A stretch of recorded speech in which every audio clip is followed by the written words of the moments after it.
我没死，我还活着。喜福，这是成期那日，你重生了。小姐，你怎么了？熹微小姐吩咐过，今晚一定不能让她离开这个房间。沈唐宁，当家主母，你配吗？你不会交际逢迎，只会敦促我上进。熹微来当这个主母，也比你好得多。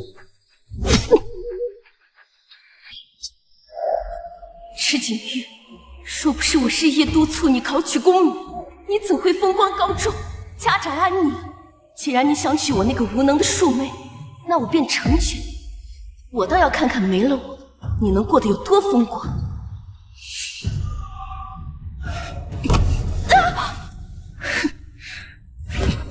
嫂嫂怎么这么不小心？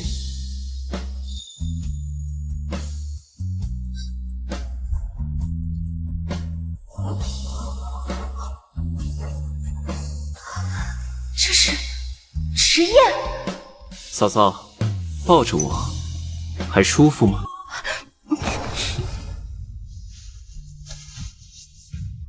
我真是个纨绔。上一世我能督促池景玉上进高中，这一世就算嫁给一个纨绔，我也能让她金榜题名。才帮了沈大小姐就翻脸不认人了，还真是让人伤心啊！明明是你先走错屋子的。废什么话！我要去老夫人的房间。带路。哎，慢点儿。什么？姐夫和小姨子睡在一起了？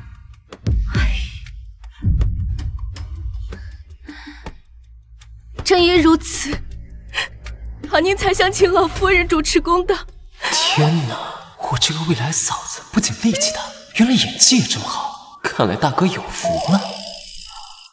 快叫人把世子和二小姐叫过来，千万不能让他们酿成大错。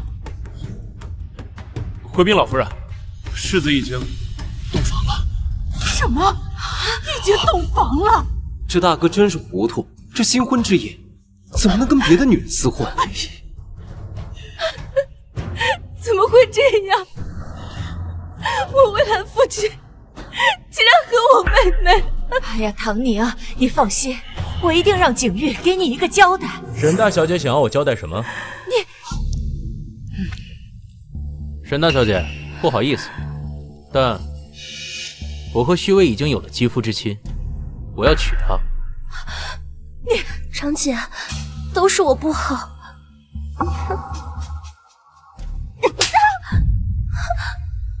什么？这一巴掌上辈子就该打。虚薇，你没事吧？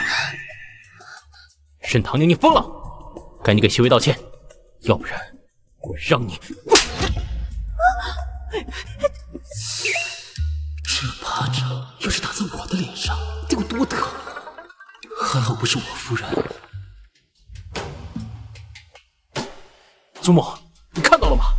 他连孙儿都敢打，孙儿是绝对不会允许如此嚣张跋扈的人成为我侯府未来的当家主母。世子不必为难，我也没说今天要嫁给你，我要嫁的人是二公子迟燕。啊！喊什么喊呀？快叫夫人！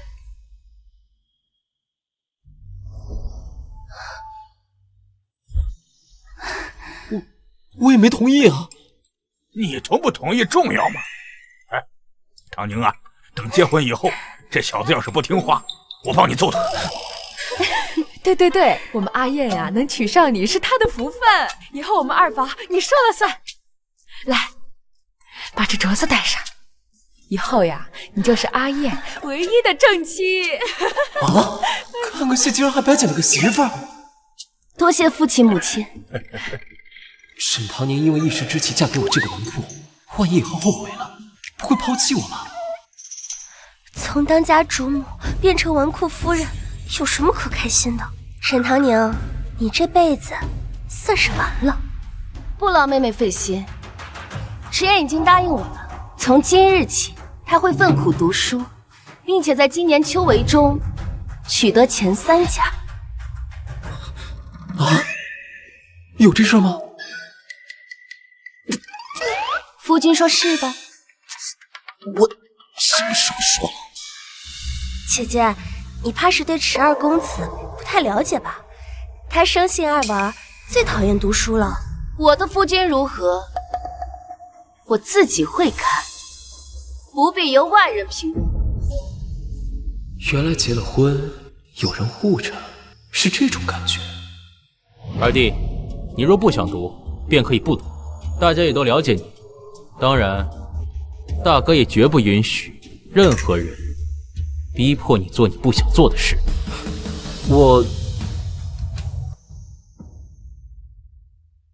大哥，我决定了，今年的秋闱，我定能考进前3甲。好。二公子，莫要再哄骗姐姐。姐姐刚失去未来侯府当家主母的身份，已经很难过了。你再这样骗她，让她以后如何自处啊？你莫要看不起我。妹妹，侯府这当家主母之位是我自愿放弃。我能力有限，只能管好自己的小家，不像妹妹能者多劳，就喜欢管别人家的事。夫君，走吧，我们去读书了。大哥大嫂，我们也先回去了。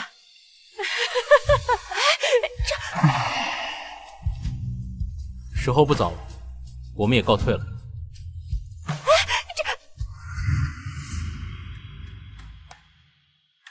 姐姐今日怕是受了什么刺激，居然要迟燕一个纨绔参加科举，她估计连大字都不识几个吧。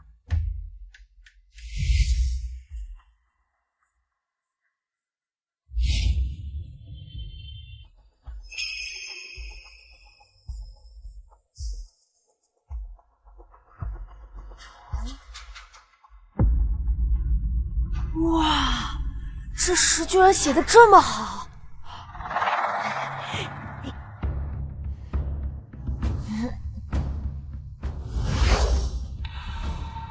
你懂什么？过来。世子爷有什么吩咐？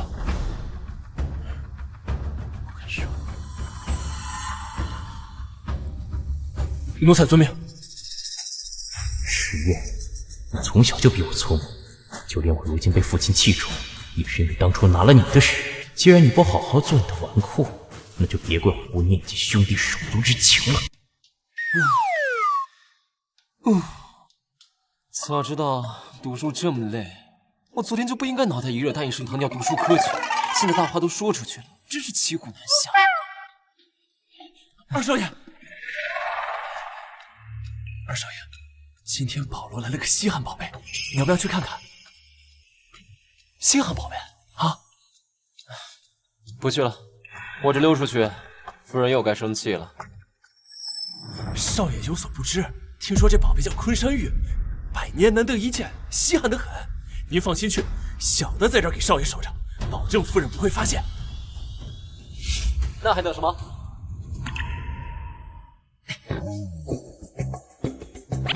好。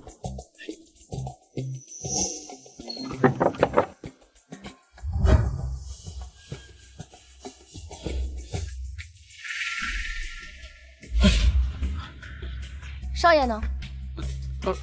二少爷他支吾什么？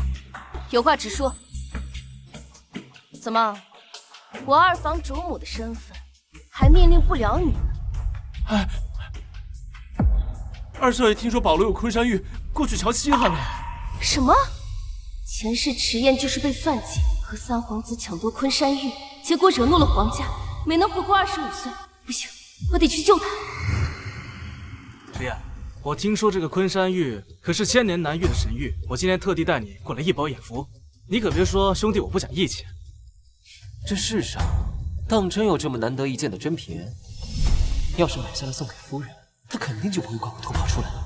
掌柜的，还不掀开这红布，让我们一饱眼福啊！哎呀，几位公子，这昆山玉已被人定下，嘿嘿，真不能给你们看。这谁呀？你好歹是侯府的持家二公子啊，难不成就这么算了？成个亲，不会真成了耙耳朵了吧？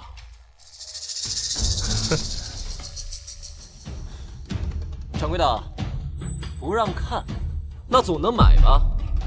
上一个买家出多少？我迟验，出双倍。迟延在哪？这天子好保险，十二公子要花重金拍下昆山玉。你说什么？丹洛，是，二夫人，请随我来。我出10倍，这昆山玉的红布，我亲自掀，做夫人的新婚贺礼。掀开！不好！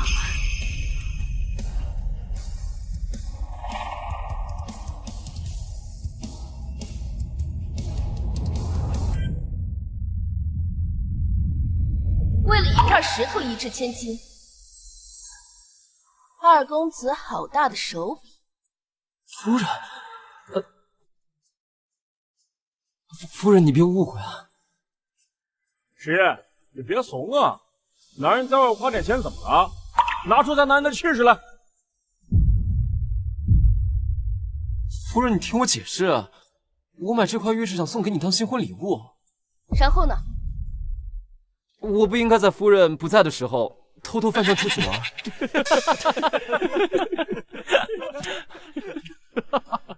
那玉呢？还买吗？不买了。既然不买了，那便随我回府吧。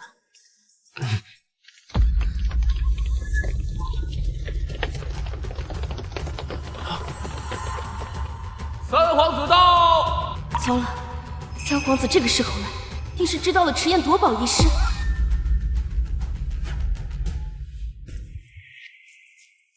给三皇子请安。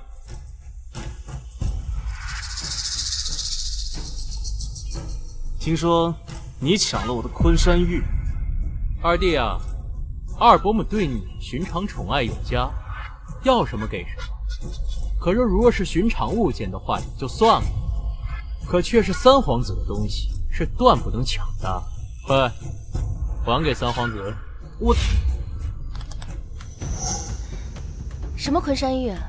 妾身只是来带不成器的丈夫回家的。三皇子若是不信，问问其他人便知。啊，对，迟二翻墙出来玩，沈大小姐过来抓他回家。是啊。弟妹，我知道你是想要帮我这不成器的弟弟开脱，但是呢，骗到三皇子头上，这就是你的不对了。大哥说笑了，我家夫君纨绔是出了名的，不爱玉石，爱美色。不像大哥你，这掌柜的才刚把昆山玉端上来，你就巴巴的过来，不知道的还以为你在等迟燕上钩呢。多说无益，迟燕抢了三皇子的昆山玉，这已经是板上钉钉的事，任凭弟妹再怎么巧舌如簧，都是无法改变的事实。来人，把他给我拿下！慢着，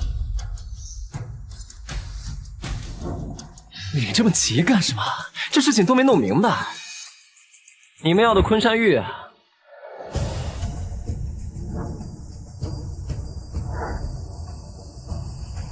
不就在这儿吗？怎么可能？这不可能啊！迟燕怎么没有把昆山玉买走呢？殿下，既然是场误会，那妾身便带着夫君回家了。夫君，走吧。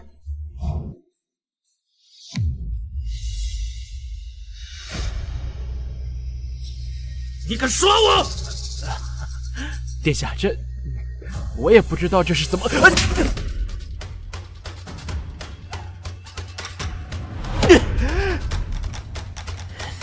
沈唐宁，为什么要坏我的好事？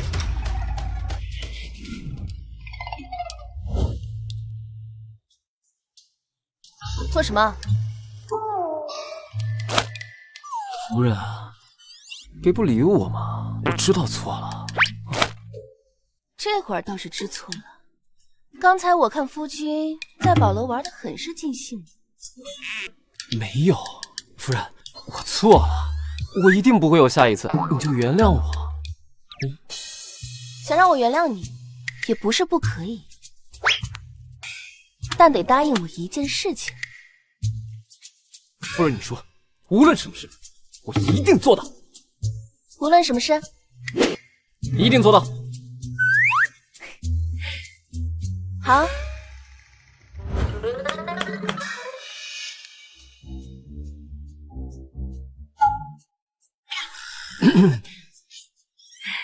夫人说的不会是读书吧？没错。清为前，我要夫君把这些书全部都读。这么多书，怎么看得完啊？怎么，夫君就是不愿意？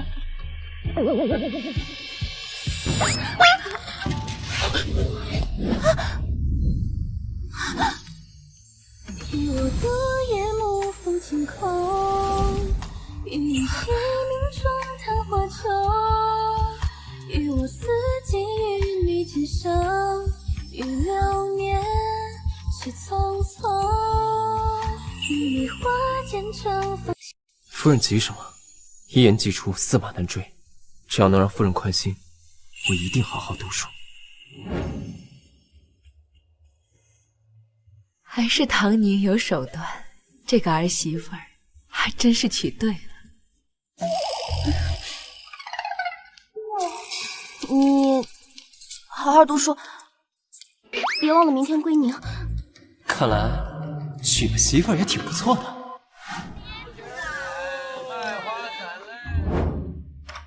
今日归宁，二位贤婿不必拘束。本来熹微代替唐宁成为侯府未来主母，还怕唐宁委屈。现在看池二公子一表人才，和唐宁啊，简直就是天作之合。天作之合，我看未必吧。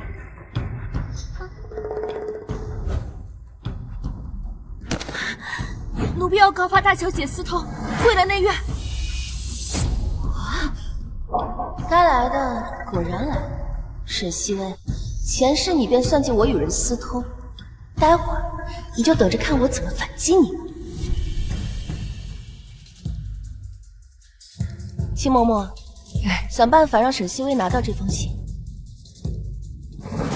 我要让她做几次妇。是。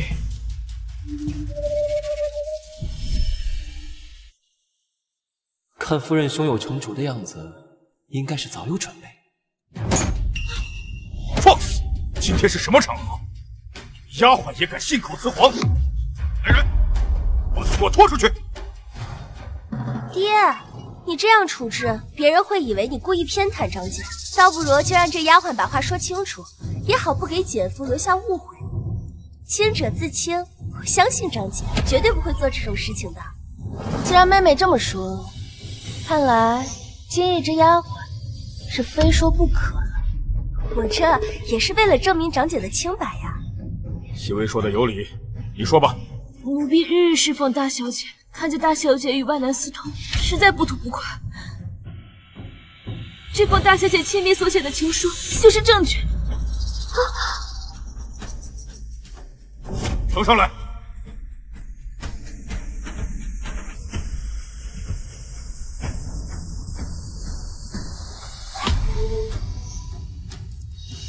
好你个孽女，敢与人私相授受！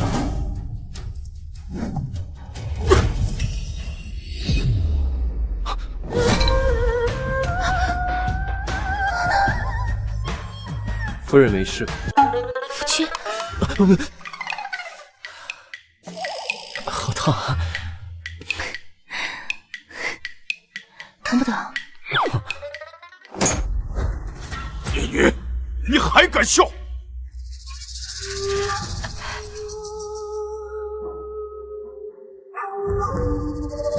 父亲，您当真要因为这封不知真假的情书，就这么对待你？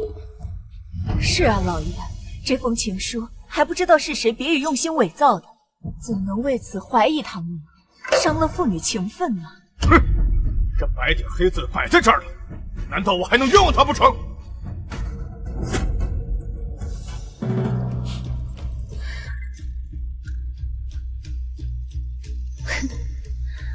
父亲，这封情书并非出自女儿之手，这明明就是你的字迹，难道你还想抵赖？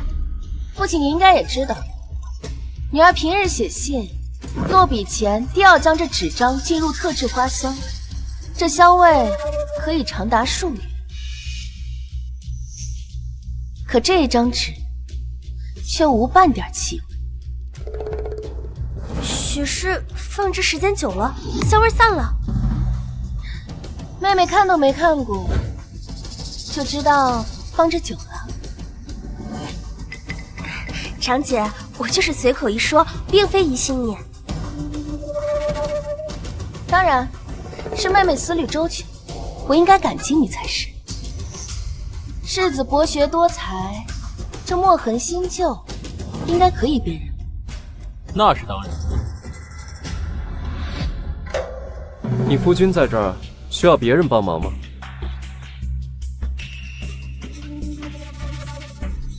这墨痕灰而不黑，一看就不足1个月。父亲，这下可以证明女儿的清白了吧？唐宁，是为父错怪你了。好你个撒谎丫鬟！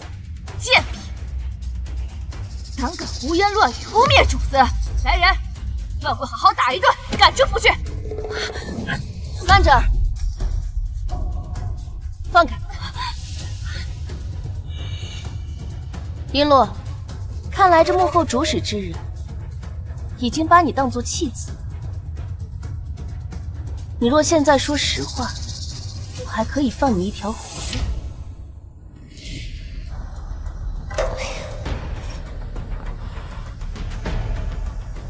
不说，那我就随时让我爹送你去见阎王。是二小姐。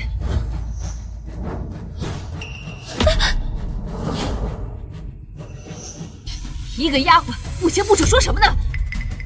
你可是要想清楚再说话呀！是，看来你是不想说。秦嬷嬷，把东西呈上来吧。老爷、夫人，这些首饰都是从璎珞屋子里搜出来的。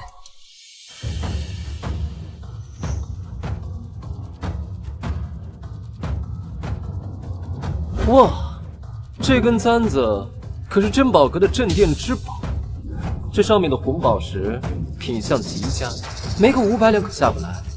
夫人，你娘家的丫鬟待遇这么好吗？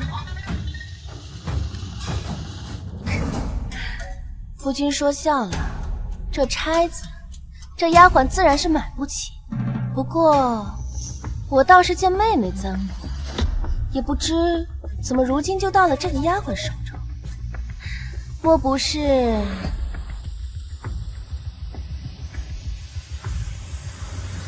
师头，我说我的发簪怎么找不到了？原来是被你这贱人偷了去。不是的，不是我偷的，这发簪是二住口！还不把他嘴赶紧给我堵上！背鼠又偷窃，这样的丫鬟，我们沈家是容不得了。不如直接把她当成奴隶贩卖了去。不是的，是二小姐。爹爹，这丫鬟如今留着，也是个祸害。依我看，不如直接处死，更好。天哪，没想到我夫人长得这么美，手段却这么狠。师傅该不会也对我使这样的手段吧？丫鬟诬陷唐宁在先，又偷了熹微的首饰，怕是留不得了。那就按唐宁的说法，乱棍打死吧。不是的，是二小姐。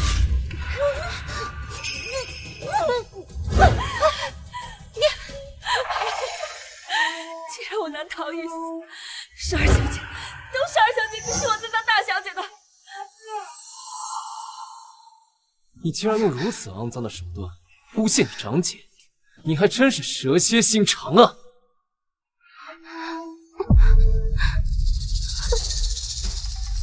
来人，看来这个丫鬟已经吓破了胆，竟生了异状。来人，把她给我拖出去！走。没想到这沈昌竟是个宠妾灭妻的糊涂蛋，看来唐宁之前肯定没少受委屈。啊，是神府管教下人不善，今日让两位贤婿看笑话。时候不早了，我们移步去用膳吧。还是托岳父的福才能看到如此热闹的场景。但今日我夫人无端受此诬陷，这教唆丫鬟的主子该如何处置？没想到这纨绔居然还会为我出头，这感觉好像还不错。这自然是要处置的。爹，你给我闭嘴！大好的日子都被你给毁了。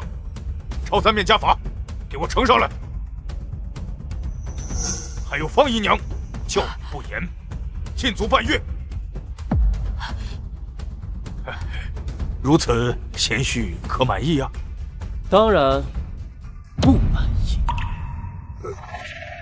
我夫人受此污蔑，岳父只是让抄3遍家法，当真是仁慈。夫君，父亲，今日这饭我们便不吃了。女儿告辞。夫君，我们走吧。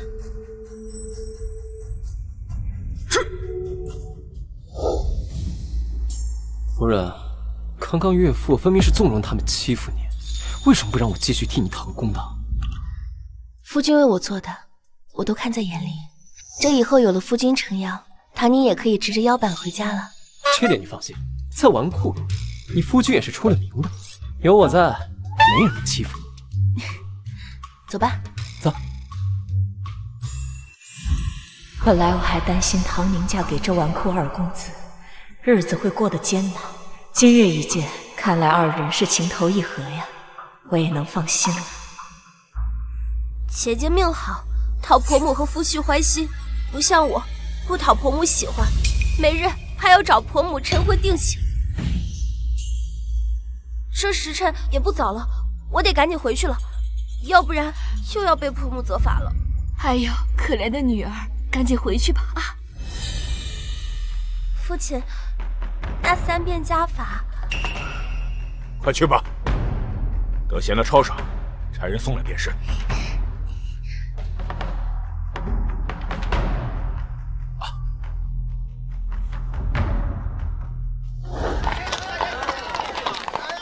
你是不是傻呀？竟徒手去接那热茶，还疼不疼？夫人给我吹吹，吹吹手就不疼了。我这跟你说正事呢，还在这嬉皮笑脸，没个正形。夫人，现在耳朵也疼，但手更疼。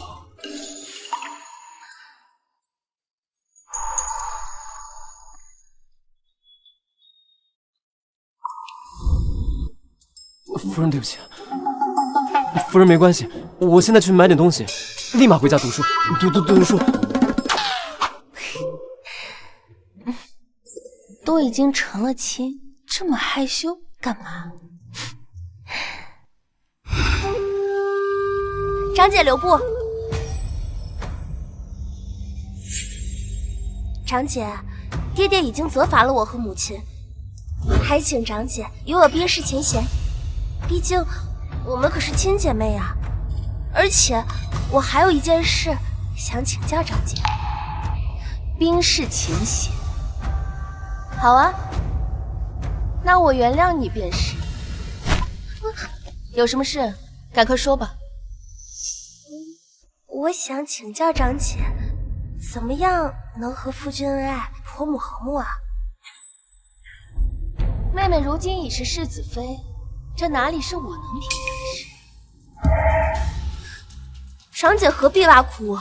侯夫人看不起我庶女的身份，若是世子再不喜我，他日寻了新的别家嫡女做夫人，长姐不还是要看别人脸色过活？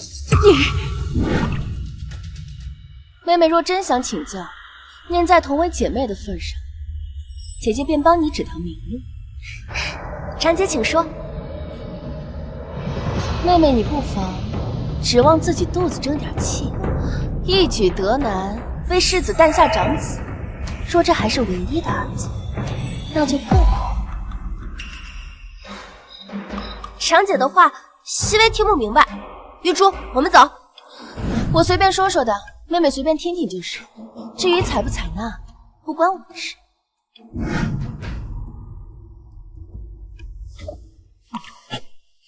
熹微，我见你独自来到二弟的院子，久久未归，心里放心不下才寻来的。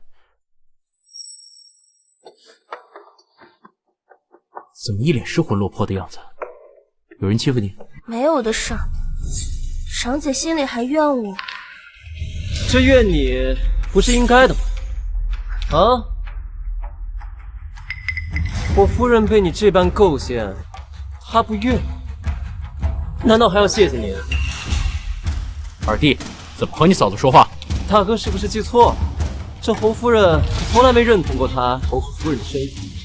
告诉你，即便如此，你也不能这么和熹微说话。我夫人被人背后编排，我还不能替她讨回公道。大哥，你忘了，我这人护短，不叫蛮臣。居然连一个纨绔都能在这儿质疑我的身份，看来得尽快怀上孩子，稳住世子夫人的地位。熹微，我们走。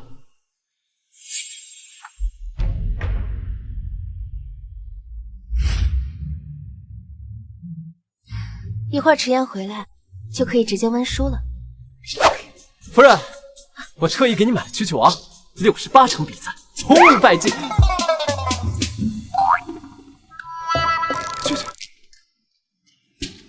我去！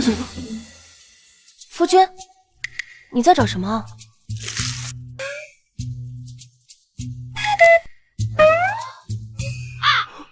我的翠翠。翠翠，我的翠翠，你死得好惨啊！这只翠翠对你来说很重要吗？你随我来。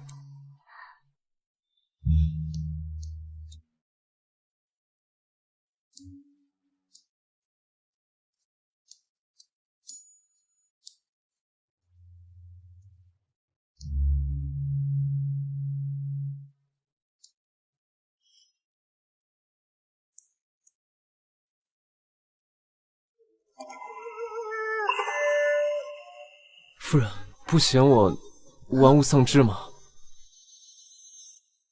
穿越来到这个陌生世界的第20个年头，还是第一次有这种被人尊重的感觉。夫君这几日都有在好好温书，劳逸结合，我觉得没什么不好的。夫人，我一定会认真读书，绝对不会辜负你。读吧。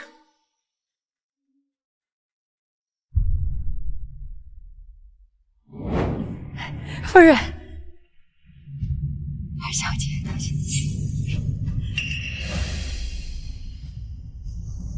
妹妹这如今求子心切，嬷嬷，过几日找个得心的丫鬟，给世子夫人送去生子秘方。是，奴婢这就去办。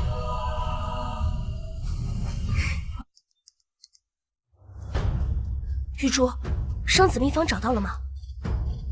小姐，还没有消息。那老太婆一直不瞒我庶女身份，这几日更是变本加厉的想为世子寻得高门大户的嫡女，将我取而代之，不能再等下去了。我没听错吧？这才过了多久，夫人就打算给世子再娶一门妻子啊？那还能有假？夫人向来不喜欢沈二小姐。什老太婆竟然打算的这样的好算盘，还不是因为12小姐怀不上呢。加入这名门贵族，没有个儿子傍身，怎么能行呢？哎，听说你嫂子上个月终于怀上了，听大夫说还是个儿子。那可不是嘛，多亏了之前的老道士的偏方，我还抄了一份呢。万一之后用得上呢？什么偏方这么广泛？让我看看。侯府的下人便是你们这般，汤汁的时间将主子折根的。主子，奴婢知错了，奴婢再也不敢了。把你们刚刚说的秘方交出来，滚吧！主子您看，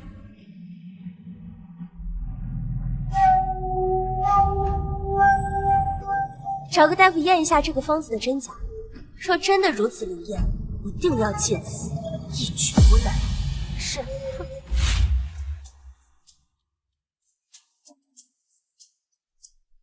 小姐，成了。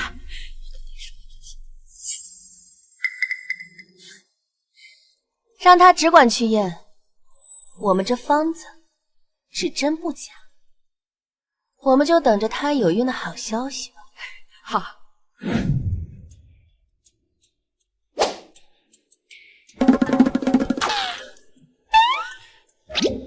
夫人，你刚才说的什么？是什么方子？日后你就知道了。给老夫人请安。坐。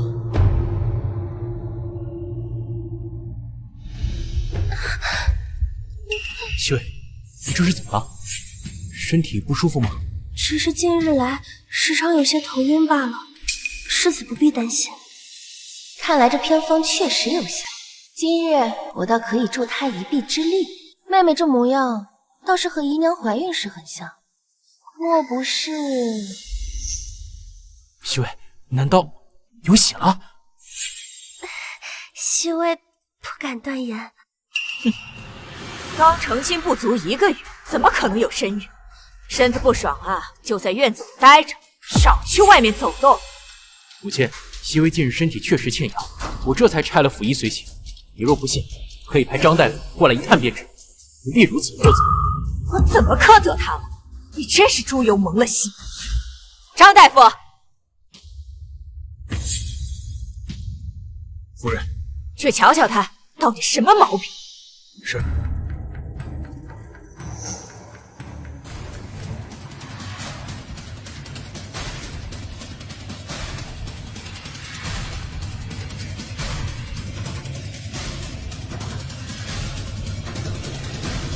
回侯夫人，世子夫人万人总监，我来不利，这是有喜。夫人这一剂送子偏方，还真是闹得张姐家鸡犬不宁啊，妙啊！我向来有仇。西薇，我们有孩子了，日后你需要好好养着，切莫累着。这孩子留不得。好了好了。沈西薇故意在请安的时候来这么一出，就是想让她怀了身孕的事，在众人眼前过眉目。侯夫人轻易处置她不得，还算是有点脑子。你个糊涂东西，我还没有为你寻得贵门嫡女，区区庶女的孩子怎能当嫡子？娘，你为什么如此针对西薇？夫人，妾身知道你不喜欢我，可孩子是无辜的，祖母。还请您为我们娘俩主持公道啊！西薇，这是做什么？母亲，我知道你生气，但你实在要罚，那就罚我，切莫为难西薇和她腹中的孩子。二妹妹和世子这般伉俪群身，倒是让人心生动容。侯夫人，不如您就成全这二位。对啊，大伯母，这腹中的孩子也是一条生命。好了。他肚子里怀的毕竟是我池家的骨肉，肯定是要留下的。至于其他的事情，以后再说。散了吧。这孩子即便生下来，也休想母凭子贵。这大伯母看来和长嫂成见很深呢。我的事用不着二弟管。西薇，你切莫埋怨母亲，她说话向来心直口快。世子放心，西薇不会的。等我生下了这个孩子，一定能坐稳世子妃的宝座。哼，等着瞧吧就。沈西薇，用了这个方子后怀孕了的女子，还从未有过平安诞下来。哼，你就好好享受这最后几个月舒坦的日子。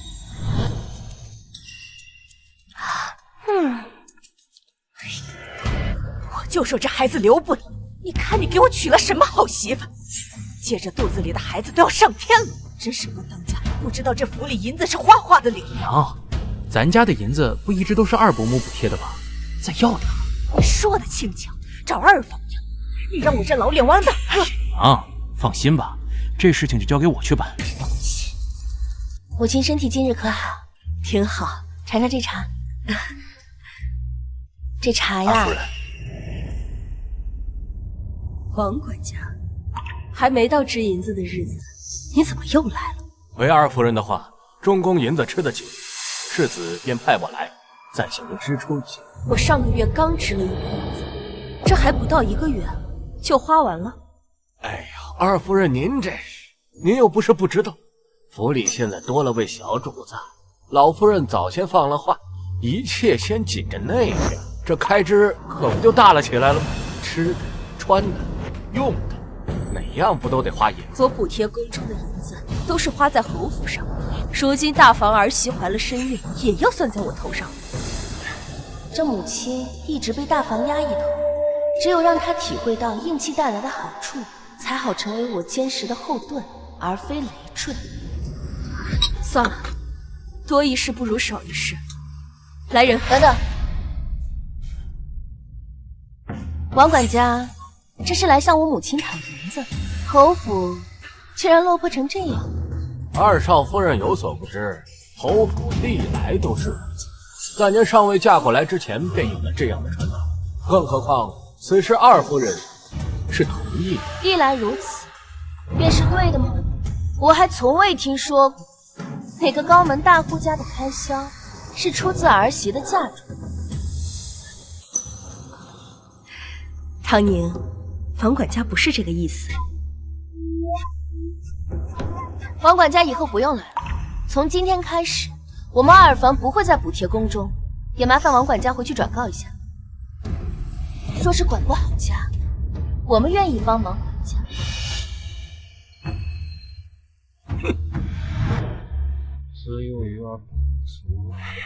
哎，王管家，少夫人在我娘房里吗？我来找她避暑。二少爷您去吧，少夫人在呢。王管家这是怎么了？脸色这么差。方才唐宁借阅了，母亲勿怪。好孩子，娘知道你是为了咱二房好，说来也怪，我们做父母的不争气，否则哪用得着看别人的脸色。我明白母亲的良苦用心，但如今我们若想挺直腰板生活，关键还得看夫君才是。唐宁，我活了大半辈子，居然没有你看得透彻。可是阿燕她也不是读书那块料啊。母亲，明日我想去普陀寺进香，为迟燕的仕途求个顺遂。唐宁居然相信我能入仕？求仕途？你那么肯定阿燕她能考得上，迟燕又不笨，为何考不上？前几次许是运道不佳，这次我们再试试，一定能成功。行。前世三皇子就是攀上长公主，才一举夺位。这一世，我要让长公主做迟燕的靠山。他倒是比我还有信心。我在听我夫人的话，你在干嘛？二公子莫怪，小的路过，路过。这莫名其妙。唐宁当真这么说？帮忙管家？他沈唐宁算什么东西？还好，得让他进我侯府去，否则还不翻了天了。母亲，他向来都是这般嚣张跋扈。沈唐宁明天去普陀寺进香。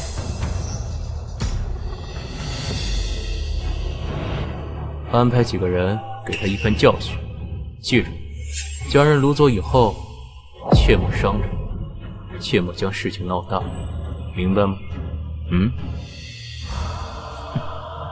世子放心，肯定给您办得漂漂亮亮。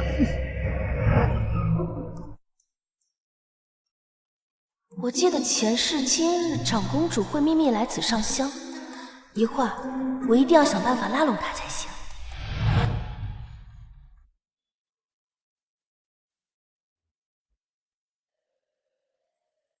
殿下，这边请。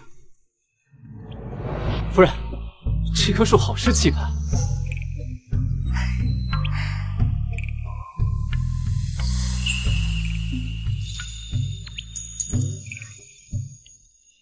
这是姻缘树，此乃许愿树，不止姻缘，还可以求其他的，很灵的。施主要不要试一试？不必了，一棵树怎么能助我美梦成真呢？劳烦为我取一个吧。稍等，夫人不是不信神佛吗？佛祖面前不可妄言。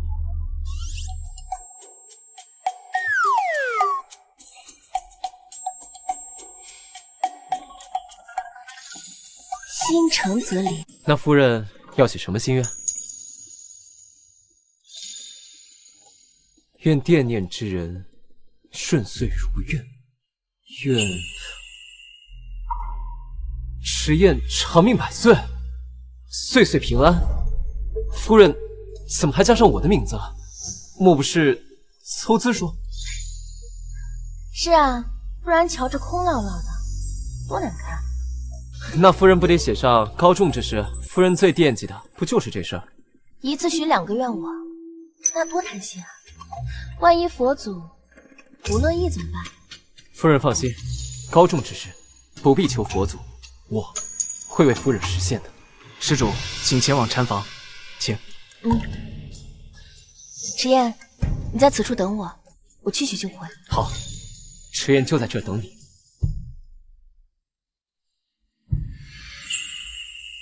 愿我平安。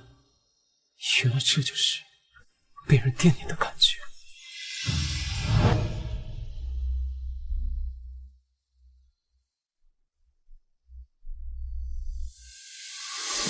我不信佛，此次前来只为求个心安。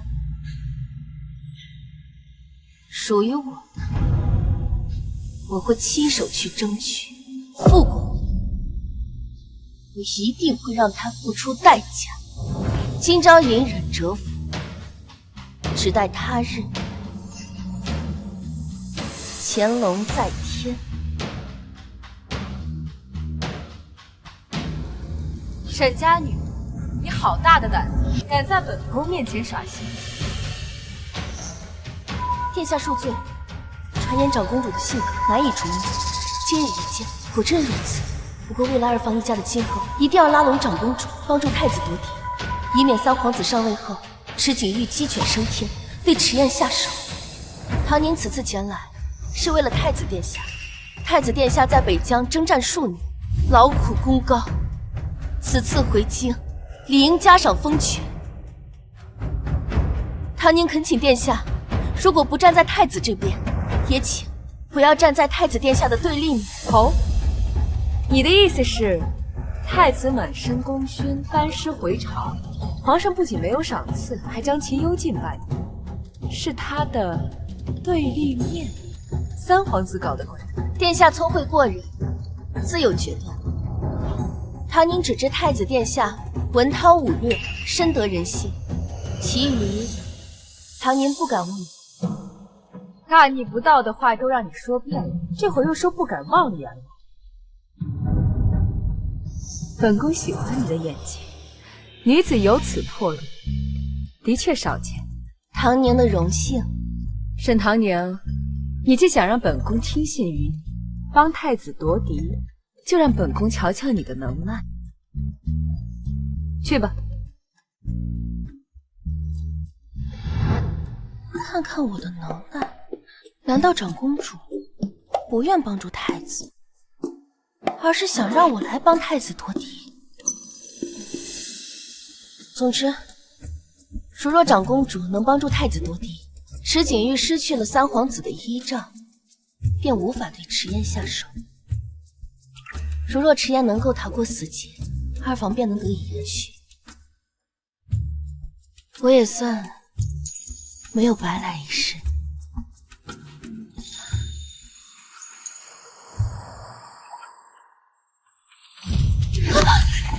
算是走了他落单了。走，走。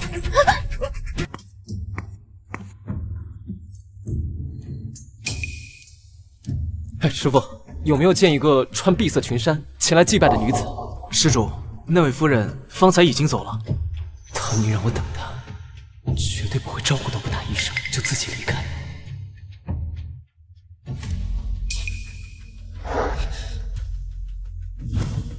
这是唐宁今天佩戴的耳环，莫非他出事了？师傅，这下山的路有几条？2条，一条常走的大路，还有一条隐蔽的小路。隐蔽的小路在何处？那里。多谢。殿下，沈大小姐被绑走了。这丫头还属实挺招人恨。罢了，世间有勇有谋的女子实属少见，带几个人去寻她，务必要护她周全。是。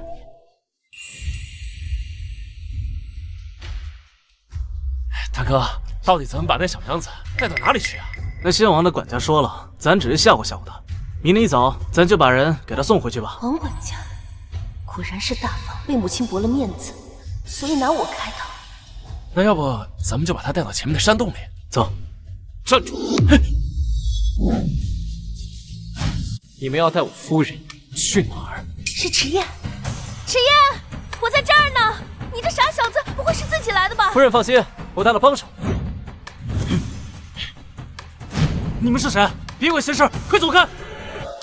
这可不是闲事，这是家事。拿枪！是。死了！大哥，大人不计小人过，人给你送回去。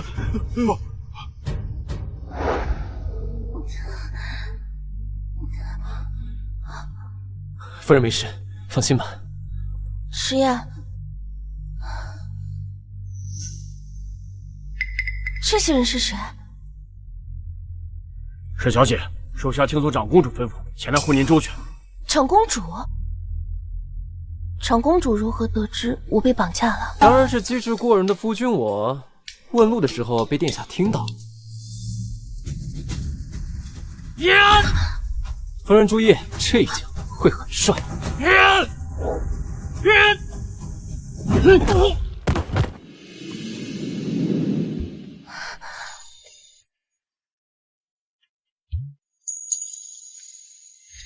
说，谁派你来的？公子饶命，是一个王姓的管家给了我烟子。王管家，大哥的人，池景玉派你来的。除了王姓的管家，其他的我一概不知。十二公子，道上规矩，若是出卖买家信息，会被同行唾弃，怕也活不久。那便杀了。杀了？杀人犯法？要想揪出幕后主使是谁，回去问王管家便知。但今日，我要让他们知道，我从来不是任人拿捏的软柿子。诛杀所有小贼！劳烦把这些人送到大理寺。大理寺有决断之后，还请给我一个说法。顺便转告长公主殿下，若想揪出这幕后主使是谁，还请大理寺少卿柳大人才是。沈大小姐放心，走。夫人，夫人不是说没有受伤吗？腰磕了一下，得罪了。自从迟延开始读书，没了那股子懒散味，相貌看着也越发英气了。你看我干嘛？夫君，谢谢你来救我。回家。沈唐宁出门这么久还没回来，事情办得不错，赏你了。多谢世子。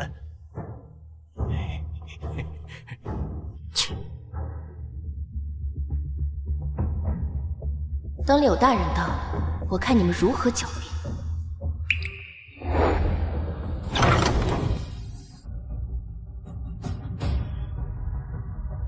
哪个不长眼的，闹出这么大动静，作死吗？狗东西，看清楚爷爷是谁！二公子，我是世子的人，你没权利这么对我。你说对，我找的就是你家世子。石燕，好大的派头啊！这又是在打谁的脸啊？是啊，你一个庶出二房的落魄少爷，一点也没学会二夫人寡淡无争的心性。世子莫怪，事急从权，我夫君这也是不得已而为之，否则一会儿大理寺来要人，丢的可就是整个侯府的脸。沈唐宁，你什么意思？关大理寺什么事？今日我同夫君一同去普陀寺进香，中途却遭遇贼人劫道。这贼人指名道姓说要买凶杀人，目标就是我。世子不妨猜猜，这买凶的人是谁？买凶杀人？这简直愚不可及。正是世子的手下，王管家。我只是让那几个混混吓唬一下他，哪来买凶杀人这么说？这分明是夸大事实。二公子，你就是血口喷人，我从未做过这样的事。别，你说是王管家办的，你有证据吗？现在把那几个歹人叫过来，咱们当场对质。那几个人已经死了。死了？那你的意思是，他们死无对证？不好了，大理寺少卿柳大人来了！你说什么？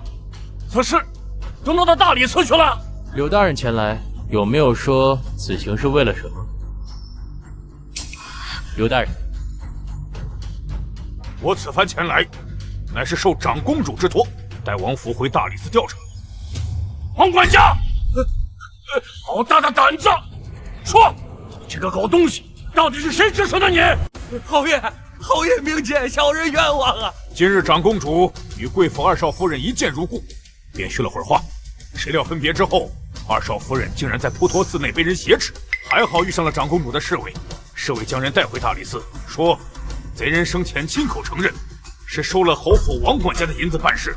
对，柳大人说的，无一字错。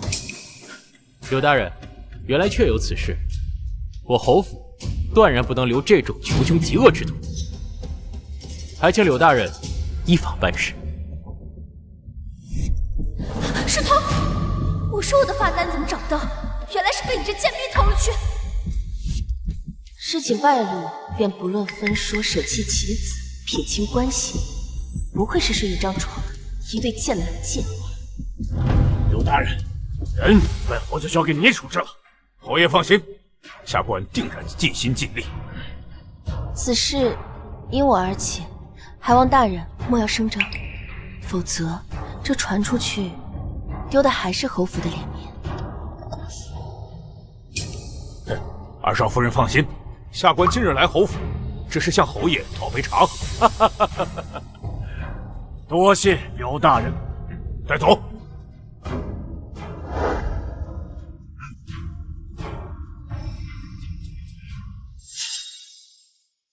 今日之事让你受了委屈，还不忘顾及我侯府的颜面，真是有大局之观呐。唐宁认为侯府应人人如此，唐宁只是做了分内之事罢了。夫人，今日让你受了委屈，这王福是我大哥的人，否则我一定要打他半死，替你出气。你什么意思？我不是跟你说了和我没关系吗？够了！这就是夫人管的家。哎呀，此事妾身真不知情啊！那腿长在王管家身上，妾身总不能时刻盯着他不成啊。夫人管家辛苦了，难免心有余而力不足。不如这样，就此趁此机会，放下肩上的担子，好好歇一歇。唐宁啊，从即日起，二房的管家权就交给你了，以后你们不必受大夫人的制约。此事就这么决定了。侯爷，侯爷！娘，你没事吧？娘，快请大夫。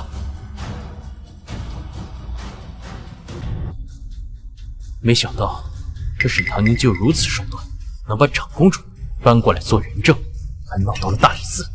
本来世子只是想给他个教训罢了，没想到他心机竟然如此深重，还将事情闹到了大理寺去，反过来夺了母亲的管家权，真是恶毒。不过是一半的管家之权，我倒要看看那几个即将破产的铺子，他沈唐宁该如何管理。如果管理不好的话，我就禀告父亲，收回管家权。夫君，君子都以梅花作为气节的比喻，不如今日夫君做一首咏梅的七律吧。哪会作诗啊？算了，随便写一首吧。众芳摇落独宣言，占尽风情向小园。疏影横斜水清浅。后面的我实在想不起来了。夫君作诗进步很大，这诗对仗工整，只是后面怎么不做了呢？这后面我一时对不出来了。夫人，那个大房给咱们的铺子，你打理的如何？上个月胭脂巷的胭脂铺又亏损，我就琢磨着要不要换给营生，不然老这么亏损下去也不是长久之计。胭脂巷，那就是贩卖胭脂水彩的铺子。是啊，那条胭脂巷有4、5家胭脂铺，难怪会亏损。现在大房正摩拳擦掌等着看我笑话呢。我有办法。我跟你聊正事，别闹。我也是说正事。夫人可曾听过香皂？香皂？那是什么？夫人且等着。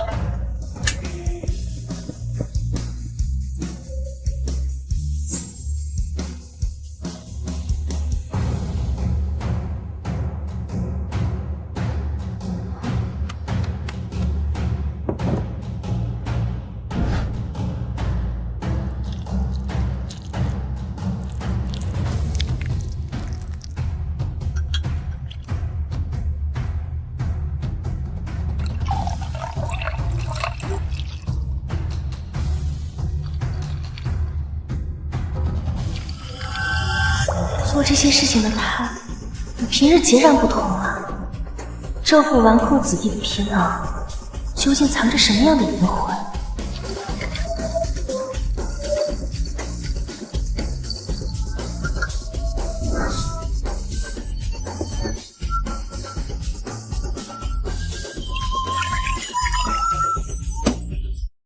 好了，这样就行了。这个叫香皂，酒用呢，不仅可以去除油脂，还能让人的皮肤变得光滑细腻。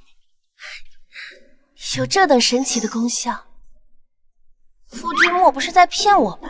这些都是我在书中学到的知识，我怎么会骗你呢？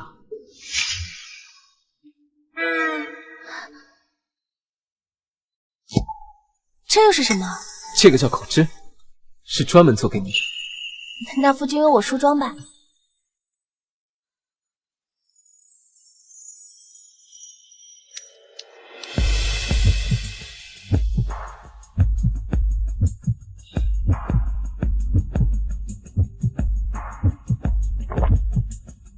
真好看。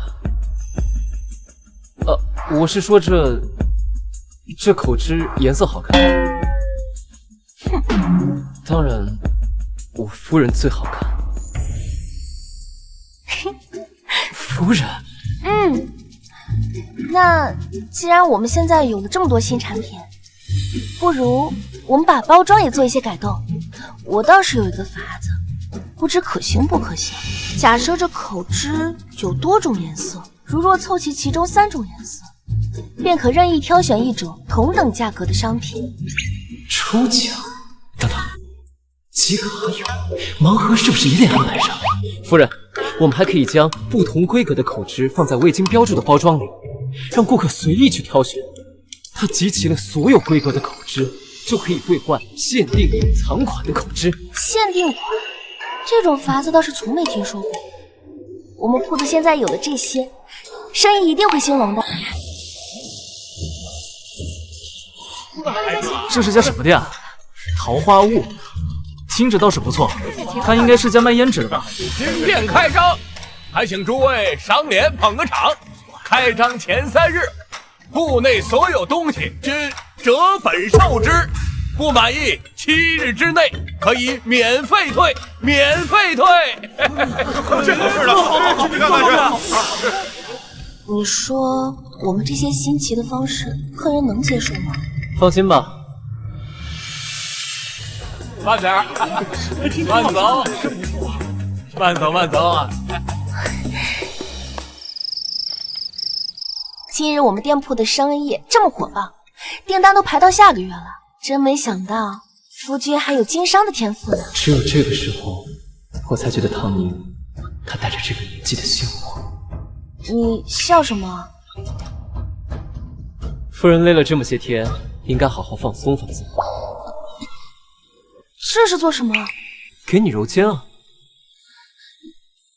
这样的事情用不着麻烦你。麻烦？沈唐宁，你我是夫妻，你总跟我客气什么？可你这样，这要是传出去，我会遭人非议的。从古至今，只有妻子来伺候夫君，我还从未听说过哪家是夫君伺候妻子的。咱俩关起门来过日子，与别人有何干系？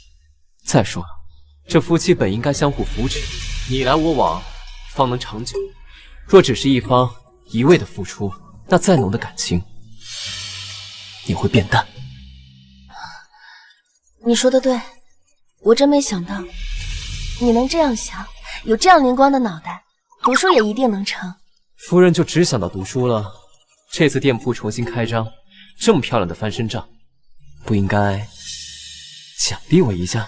奖励？这说起来奖励，我昨日确实是给你买了一件。夫人莫走。你松手，我去给你拿奖励。我要的奖励拿到了。怎么样，二房是不是一个客人都没有？世子爷，二房那边的铺子生意火爆呀，这半个京城的女人都过去了。滚！石燕，你害得我的母亲失去了管家权，又害了我的心腹管家，被抓进了大理寺。我一定要好好的教训你。主人，主人，这是按照您的吩咐收集到的朝臣贪污受贿的证据。娉婷姑娘不仅漂亮，名气又大。多谢主人夸奖。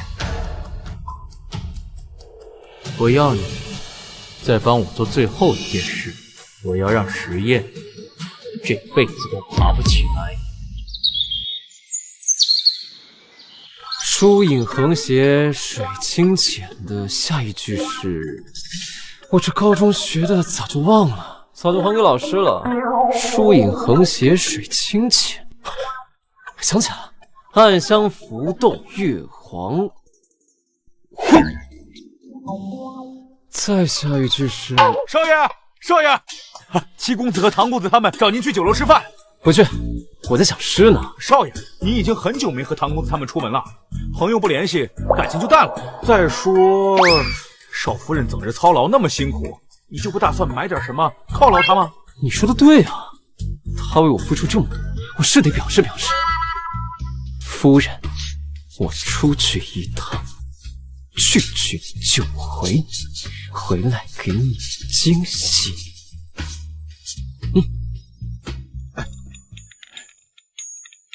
阿燕，先放下书来歇歇，用早膳了。实验人呢？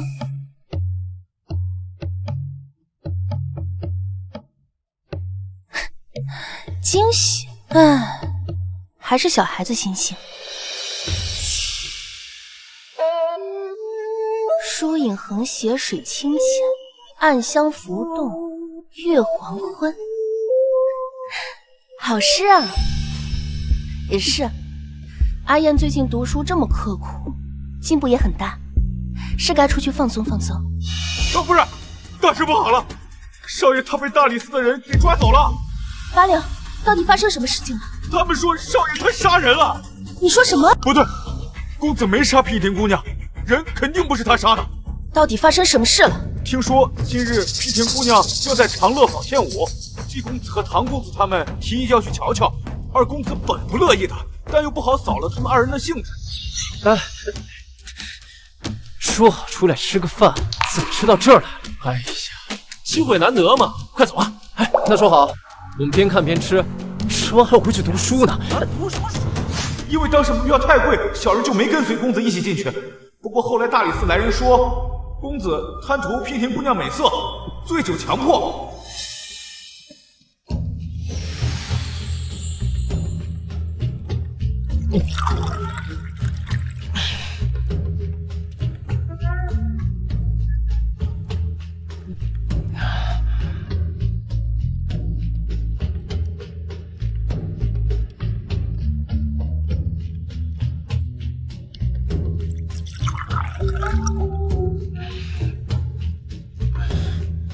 美人，陪我喝点儿。公子，自重。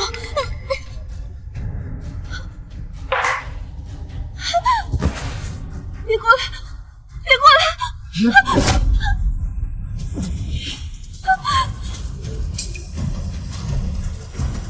过来，别过来！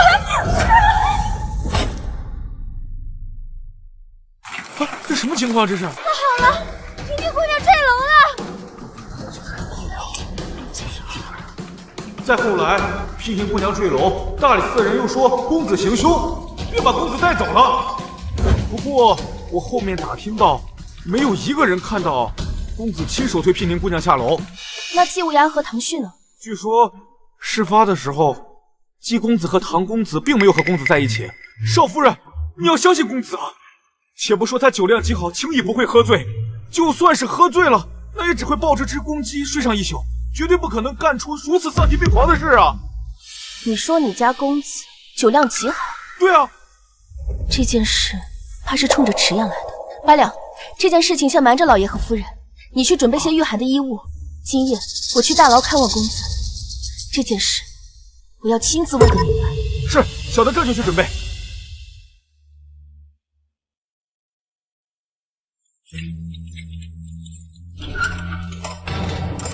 就是这，只有1刻钟的时间，还请沈大小姐不要为难属下。多谢。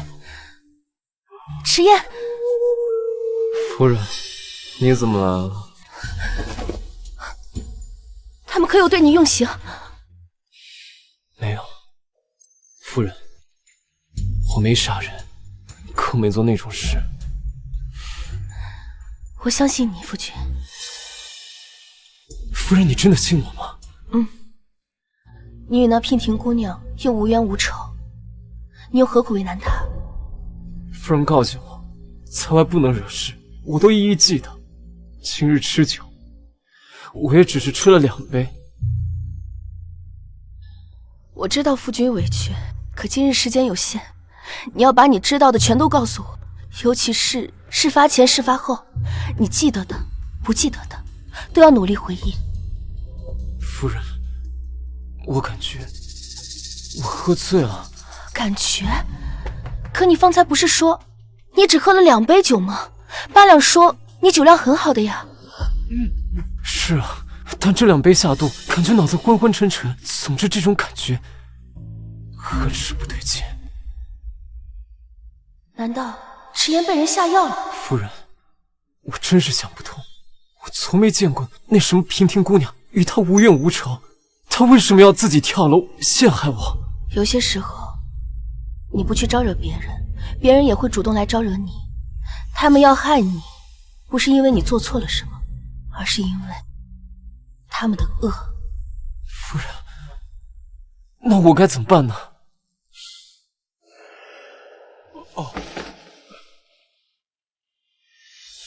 你现在要做的就是好好照顾自己，然后等着我来接你回家。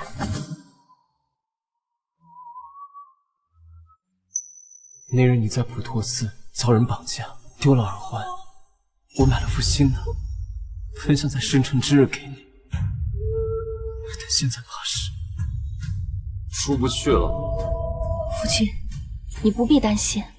夫人，之前的那些诗也不是我原创的，都是我抄的。但是夫人放心，若是我能出去，我一定好好学习，好好作诗。好，夫君，你放心，我一定会接你回去。我还等着夫君考上状元，当大官呢。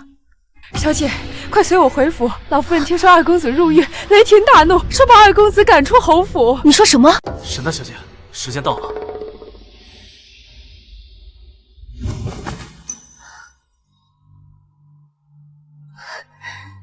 迟燕，你好好照顾自己，其他的一切交给我，我一定会带你回家。这耳饰，还是等我生辰的时候再送我吧。夫人，切莫做危险的事情，保护好自己。你放心。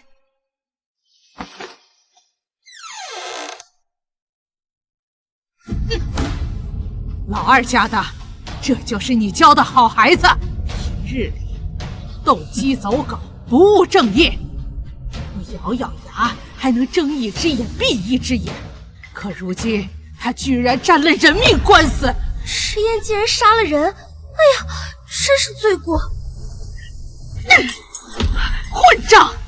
迟家居然出了这个无法无天的孽障，这让我怎么向列祖列宗交代？迟家是断断容不得这个败坏门风的孽障。您的意思是要把迟燕逐出家门？母亲，这万万使不得！谁要将我夫君逐出家门？迟燕她没事吧？母亲放心，迟燕一切安好。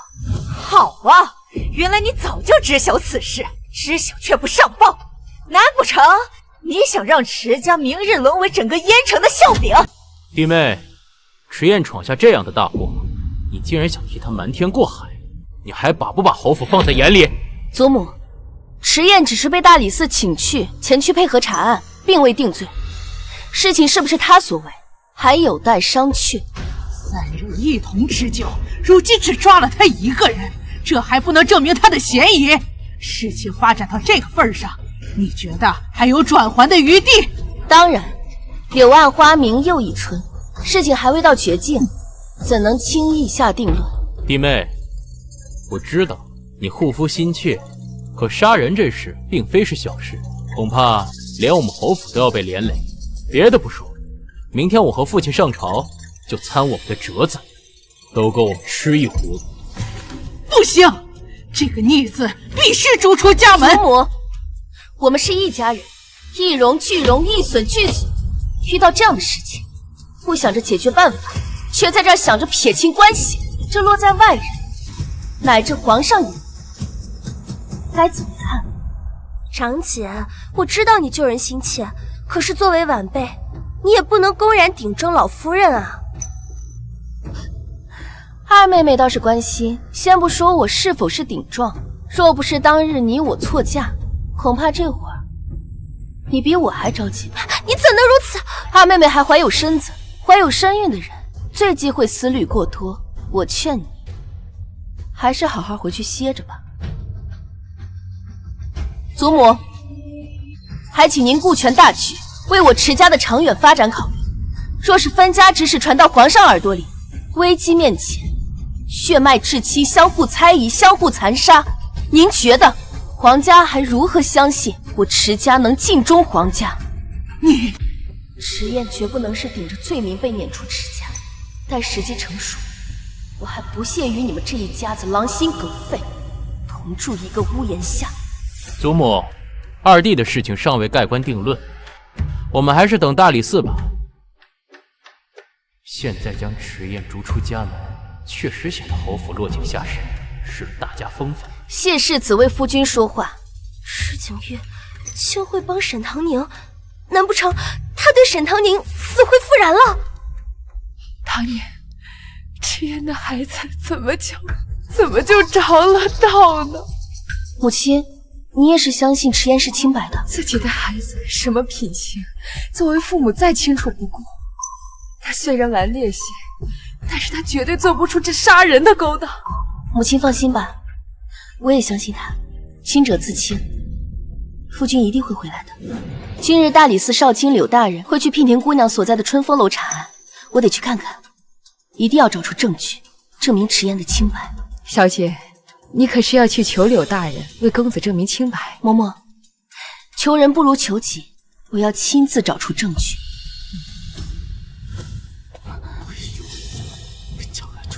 我哪能想得到啊？这是和迟延一起吃酒的那2个人。沈太小姐，我们都相信这件事情肯定和迟延没关系。如果当时我们在场就好了，说不定迟延就不会。敢问唐公子，那是去哪儿了？我那时觉得房间里香薰的味道十分刺鼻，就出门醒了醒脑子，没想到会发生这种事情啊！总之，我们难辞其咎。那此事，唐公子可有向大理寺说明？这还没有。我那时，唐公子，迟延把你们2位当成朋友，可你们扪心自问，真的当得起朋友这2字吗？我还有事，2位请回吧，先告辞。看来嫂夫人还在埋怨我们。生气什么呀？迟延那个玩意根本比不上世子一根手指。我把世子交代的事情办好了，日后世子定是一帆风顺。迟延，哼，就蹲一辈子大牢了。乖乖来啊！刚在里面请啊，好久没来了。唐宁在此恭候多时。沈大小姐，你特意在此等候本官，若是为了你夫君的案子，请回吧。杀人偿命，此乃国法。若这是长公主的意思呢？借长公主名头一诱，也不算是什么罪过吧。柳大人莫怕。我知晓规矩，不违律法，只是不想让我夫君白白背上一条人命。你的意思是，你夫君是被冤枉的？沈大小姐，办案要讲究证据，可不是说说而已。柳大人这是要去春风楼吧？我以为女子心思细腻，若您带我同去，定能帮你找到证据。随我来。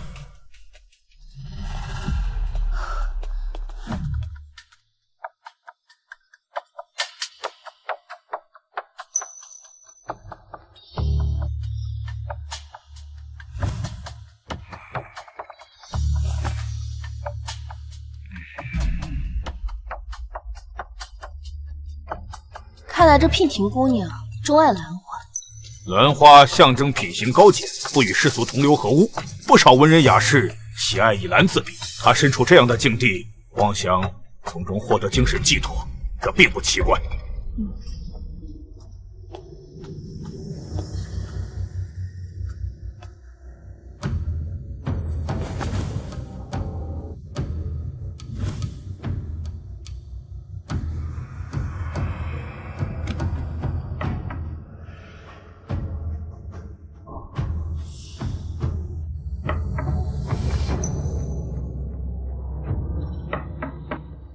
里面是空的。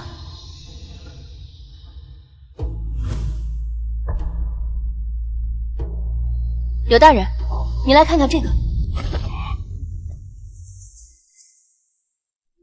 没想到姑娘房里竟有暗格，看来这娉婷姑娘并非普通烟花女子。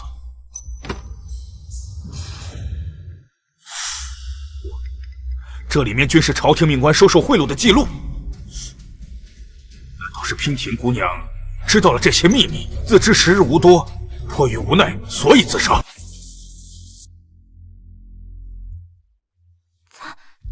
参见大人。你就是锦绣，不必紧张。我找你来就是了解一些娉婷的情况。大人只管问，妈妈说了，让奴婢配合大人。你伺候娉婷多久了？回大人，有3年了。你家姑娘平日里有什么爱好？最近和什么人走得比较近？姑娘平日里闲暇时就喜欢下棋、抚琴，没事也会研制一些香料水粉。香料？我那时觉得房间里香薰的味道十分刺鼻，就出门醒了醒脑子，没想到会发生这种事情。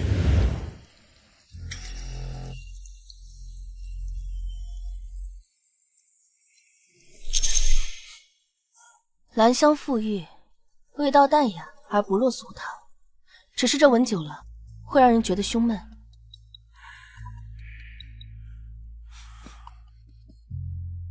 你家姑娘很喜欢这个味道。对，姑娘尤其喜欢兰香，可市面上难寻，就算买到了，她也不甚喜欢，所以就只能自己研究香料。沈大小姐，这个香囊和娉婷上的香囊是一样的，单独使用并没有问题。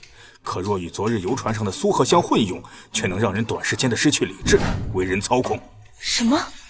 但这2杯下肚，我就很晕沉，总之这种感觉很是不对劲。难怪迟燕说，才喝了2杯酒就觉得神志不清了。不好了，着火了！坏了，他们要毁尸灭迹！快走！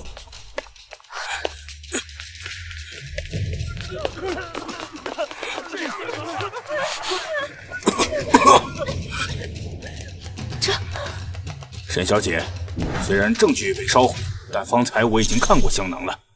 陈二公子确实是中了小人奸计，我给你写份手书，你带他回去吧。多谢大人。还请大人回去向皇上复命的时候，和皇上禀明情况，还我夫君一个清白。好。迟燕，唐宁。迟燕，唐宁，你还好吧？什么人敢夜闯大牢？沈小姐，这是柳大人的手书，能证明迟燕清白。我是来接她回家的。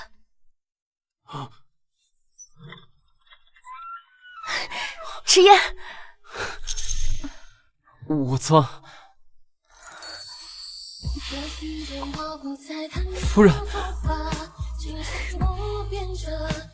迟燕，我说过了，我会来接你回家。走吧。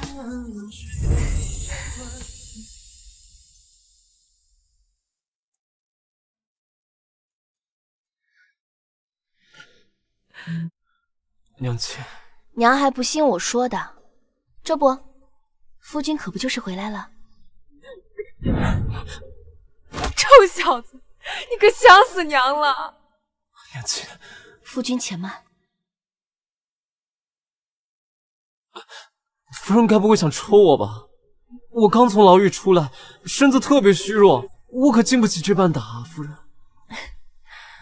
艾草扫身，驱邪除秽，经此一遭。愿夫君日后都能平安顺遂。夫人，好了，进去吧。夫人，我听柳大人说，是你陪他去春风楼找到的线索，我才能这么快就被放出来。这2天辛苦你了。我这算不上辛苦，夫君在牢中才是真的吃了些苦头。今日养精蓄锐，明日去给祖母请安，恐怕不会那么轻省。看来这顿打是免不了了，我只希望他明日少叨叨几句。夫人，不会因为我入狱一事，大哥将管家之权从你手中夺去吧？此事都因为我贪玩，才闹得如此大阵仗，请祖母责罚。好，这可是你说的。母亲，阿燕这回是被人设计，错本不在她。话虽如此，可外界不明真相的，少不得怎么揣度我们迟家呢？这最该怪罪之人，不应该是幕后害人之人。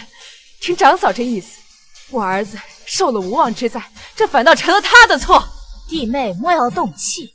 自从燕哥儿媳妇儿上了家，这灾祸便来了。依我看，就是他惹得你们二房家宅不宁。长嫂，你不是指责我儿子，就是怪罪我儿媳。我的孩子，轮不着别人说三道四。这掌家之权是大哥下令亲自交给他们，他拿的名正言顺。母亲分了管家之权，终于硬气起来了呀。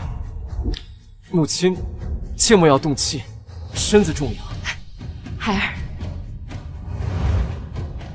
我儿子3岁做诗，7岁写文章，12岁便中了秀才，如今发奋苦读。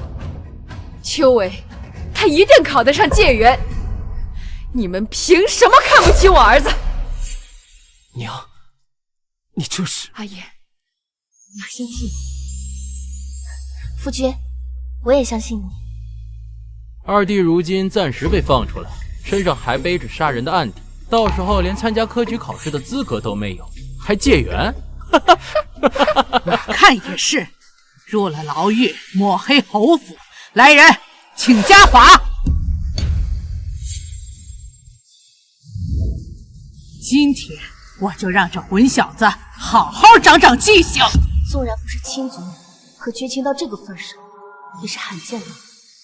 迟燕该有多心疼啊！这个时辰也该下朝了。你们还愣着干嘛？我的话不管用了。二弟，圣旨到！喂！来得倒及时。都起来吧！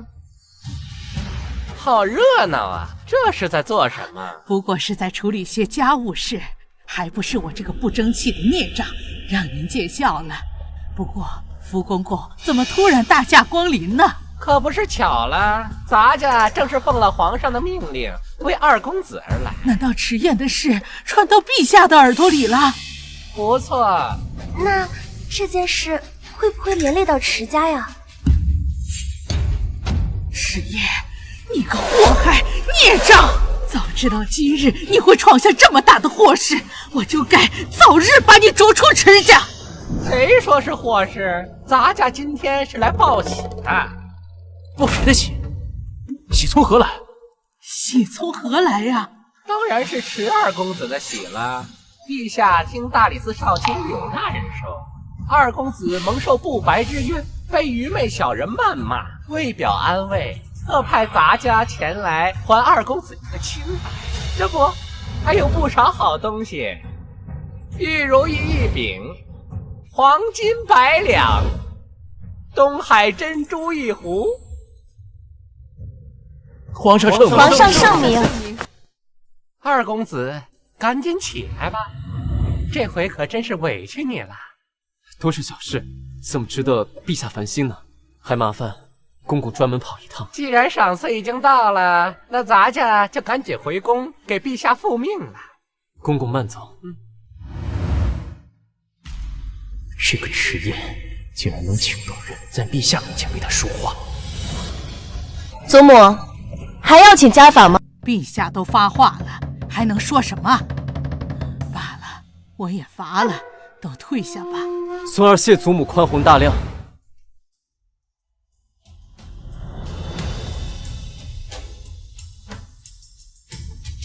景岳，父亲，这件事情是不是你做的？别以为我不知道。那春风楼的产业就是你的。这次你为了打压堂弟，竟然将我侯府置于风口浪尖之上。景岳，你太让我失望了。父亲，以后给我好好的读书做事，别给我搞这些邪门歪道。哼！世子，侯爷的话你不必放在心上。微微，你这个媳妇主意倒挺大，侯爷的话也敢不听？走，跟我去佛堂抄写经书。迟燕，你为什么总能爬起来？不是要考科举吗？我要让你在秋闱上颜面尽失，这辈子都参加不了科举考试。过来。世子爷有何吩咐？给唐旭传信。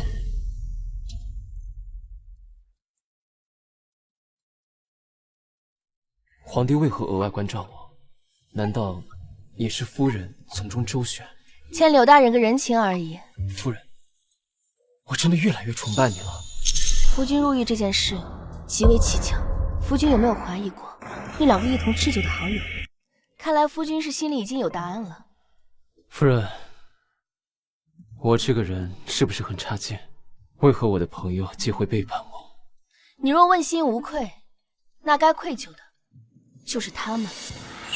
他们在害你的时候，可有像你这般犹豫？夫人，我明白了，我往后一定远离小人。孺子可教也。夫君好好读书，等你金榜题名，便能好好打那些小人的脸。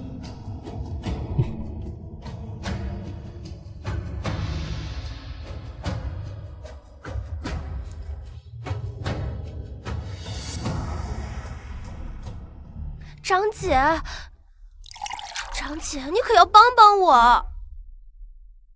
怎么了？姐姐告诉我需要怀孕，讨得世子和父母欢心，我做到了。但婆婆总是对我不满，今日罚我抄写完佛经之后，更是不顾我的反对，给世子抬了一个通房丫鬟。我就想请教姐姐，到底怎么样才能让婆婆服服帖帖的呢？我怎么能让婆婆服服帖帖呢？妹妹如今怀着孕，养好身子才行。毕竟这人吃五谷杂粮，怎么能不生病呢？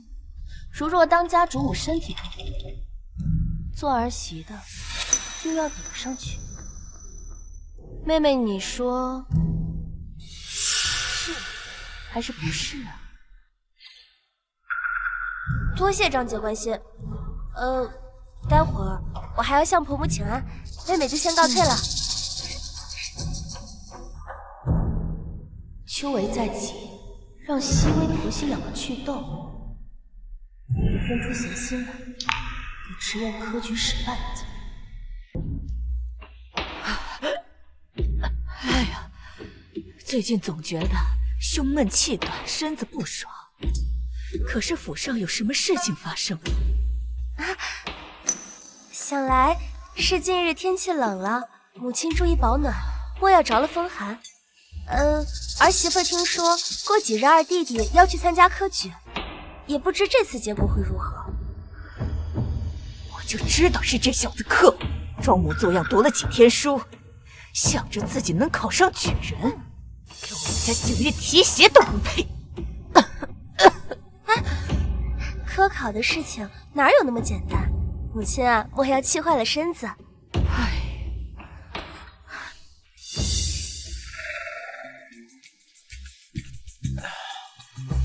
晨儿，看我给你带什么好东西来了啊！可别说有好东西，兄弟没想着你。好东西，这该不会是科举考题？我哪有本事拿到科举的考题啊？这是国子监一位先生押的考题，坊间不少学子争相高价购买呢。你该不会真相信我？这就是假借科举之名，招摇撞骗，骗取钱财罢了。这要真能被他押中，不会真有人浑水摸鱼，故意泄露考题吧？说真是能押得中呢，那就等着坐大牢吧。师兄，你又说笑了。好了，我会看的，你快走吧，别过一会儿我夫人来了，又说我没好好读书。那我先走了。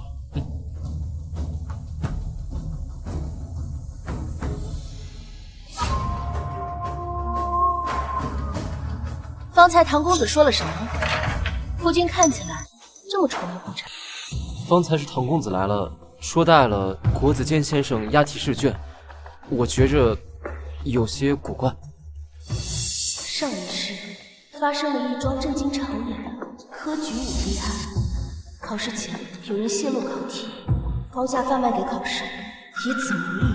事情败露后，涉案的考生一概取消科举成绩，轻者终身禁考，重者监禁或流放。那夫君可看过那个试卷？瞥了一眼，现在就烧了。以我的实力，不屑于作弊。我相信夫君定能在秋闱中拔得头筹。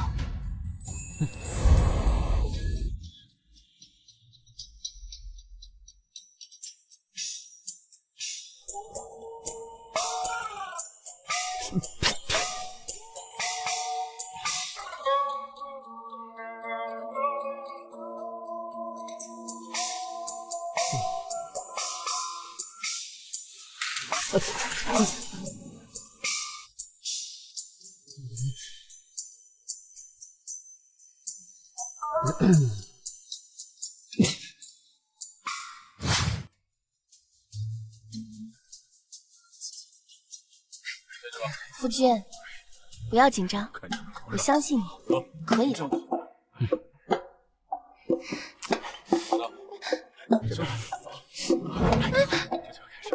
这么多人看着像什么？排队去。二弟，我要是你啊，3次科举考试没过呀，我就不考了。那大哥，你的心理素质不太好。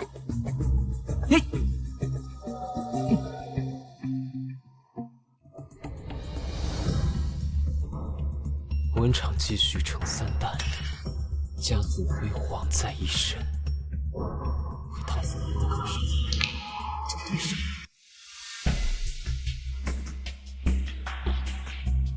惊讶了，惊讶了，这对了是，我又如何也想不到，那张试卷是我派唐旭送到你手里的。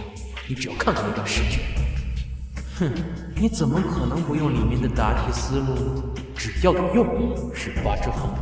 你就是跳脚王，也洗不清了。你们2个干什么呢？赶快答题！那份押题卷的答案滴水不漏。用这个时代的思路，我不可能再写出什么新点子。既然欧少成鬼可能会判定作弊，那我就来一份惊世骇俗的答案。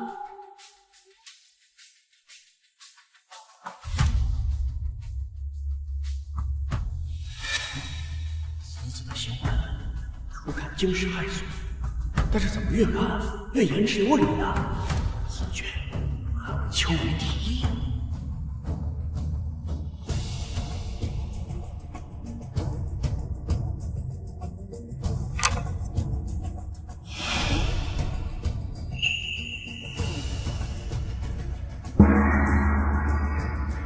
请所有考生离场。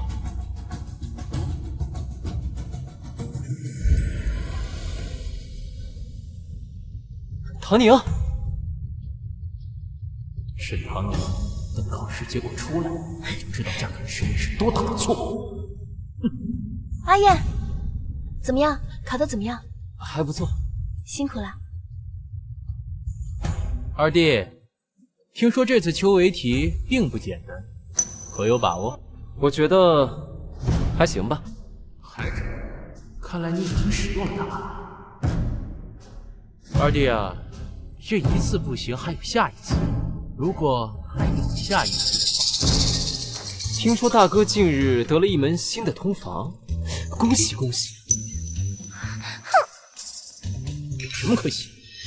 这通房是母亲强塞给我的，熹微因为他和我闹得厉害，这小子过得倒还是春风得意。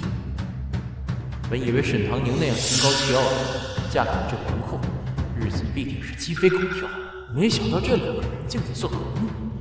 倒是二弟你，这结婚也有个1年半载，也没个一儿半女，是时候该要个孩子，让自己成熟稳重起来。二弟，该不会是不行吧？还是说人家沈家以你根本看不上你？大哥这话说的有些想当然了吧？这心思不成熟，有了孩子就能成熟了吗？莫非这孩子成了什么灵丹妙药？大哥，既然你想生，那就祝你多生几个，一胎生8个。这祝福的话怎么听着那么刺耳？夫君，这什么人能一胎8个？那当然是母猪啊！实验，等秋围结果出来，不叫你好看。今天啊，是秋围放榜的日子，也不知道这迟燕能取个什么名字啊？不劳妹妹费心，我家夫君无论考什么成绩，我都……夫人放心，我一定能取得好成绩。一个纨绔，才读了几天书，真是自不自批。禀告老夫人，中了，中了，少爷中解元了。相公，您听到了没有？您中解元了。我就知道我大孙子一定能考中。啊不，中解元的是二公子。我没听错吧？夫人，你没听错，是咱们家阿燕中了解元。恭喜夫君，这也算是皇天不负有心人。你说什么？中解元的是迟燕？你没有搞错吧？他怎么可能中解元？还能中个举人，都算是烧高香了。这红纸黑字写的就是二少爷的名字，我还能看错不成？西薇，莫要动了胎气。二弟啊，你科举3次落榜，大家都知道。今天中了个解元，莫不是作弊了吧？大哥有什么证据能证明我是作弊的？世子，饭可以乱吃，话可不能乱说。作弊与否，出去一查便知。你去看看皇榜。奴才遵命。清者自清，我不怕查。不好了，不好了，老夫人，听说龙虎墙的皇榜被撤了下来。礼部的人说，刚查出有人科举舞弊，什么考试将恶意泄露题目贩卖给考生，并且要彻查此事。混账！你竟敢作弊！我没有作弊。都东窗事发了，你还不承认？祖母就这么笃定，我用不正当的手段获得的解元？难不成你还想告诉我，你是瞎蒙不菜考来的？将这个孽障逐出家门！我们迟家没有这等子孙。祖母对我有成见，我无话可说。祖母一向偏心，对我向来是不满意。孽障，怎么跟长辈说话呢？迟燕，你没事吧？科举舞弊，我迟家担不起这个风险。从今日起，将你逐出我迟家，从此迟燕与侯府无关。侯爷，既然要将我儿子逐出家门，不如分家好了。分了家，我二房的罪责无论如何也落不到大房头上。不忘我经常在婆婆面前灌输分家的思想，这次终于是硬气起来了。你个毒妇！老太婆我还没死呢，你竟惦记上了分家，究竟是何居心？二房，你可要考虑清楚。侯爷，今日你执意要将我儿子逐出家门，不如就将我们一家子都逐出去吧。好，我老婆子今天就随了你的愿，分家现在就分，管家。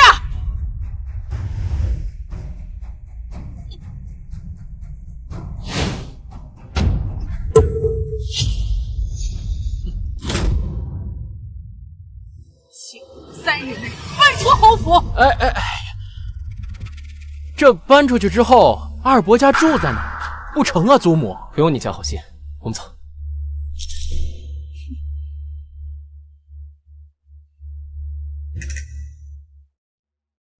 所以夫君方才是故意的？什么故意的？我衣服脏了，我去换一身。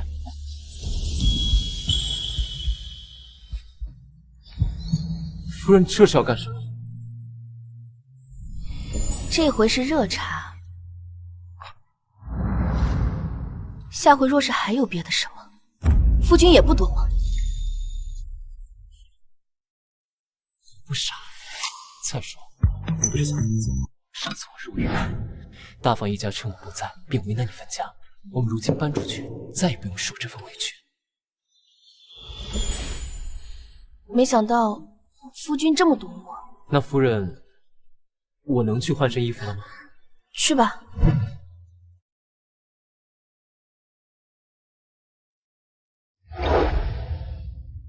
没想到我这夫君这么厉害，一次就中了解元，这么有本事，上一世为什么没有展露？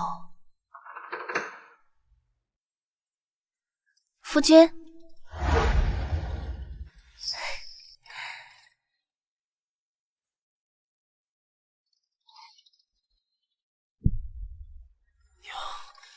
娘，睡觉也睡不踏实吗？娘，我不成了，我不考试了，我再也不考了。迟燕，你身上到底有什么秘密？娘，唐宁，你来的正好，要分家了，我正在看新宅子呢，你快来瞧瞧，这个宅子如何？娘，这处地段价钱可不便宜，而且这太打眼了。我瞧着这处倒是不错，闹中取静，地段也好。成，那就先定下了。来人，就定这处宅子了，拿下去吧。哎，唐宁啊，真是委屈你了。嫁给我们没权没势的二房就算了，现在还要离开侯府。娘，我不委屈的。哎，其实阿燕小时候与现在完全不同，她从小就懂分寸，比别的小孩子强多了，聪明，还中了秀才。直到12岁那一年，难道迟燕变成纨绔真的有什么隐情？那年我突然病重，以为自己快不行了，我就拉着阿燕的手，嘱咐她，我说你要好好读书。可是她却一反常态，怎么都不肯答应。自那以后，她学什么都学不会。唉，可能是我把她逼得太紧了。母亲突然病重，之前可有什么征兆？大夫怎么说？大夫说我早年劳累过度，身子亏损的厉害。迟母的身子瞧着极其健康，哪里像亏损的样子？突然重病不起，不像是生病，更像是中毒。看来迟燕当年转变的事情必有隐情。二夫人，老夫人请您阻老，主持分家一事，让您过去呢。终于可以离开这吃人的侯府。娘，若想离开侯府，一会儿您就……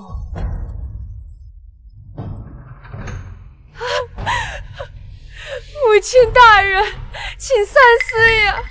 这个时候分家，燕儿的处境岂不是越发的艰难？如果我们离开了侯府，我们的处境该如何是好啊？祖母，分家的时候能不能以后再议啊？您就假装不想分家，您越是不想分家，祖母就越觉得分家这个决定是正确的。自作孽不可活。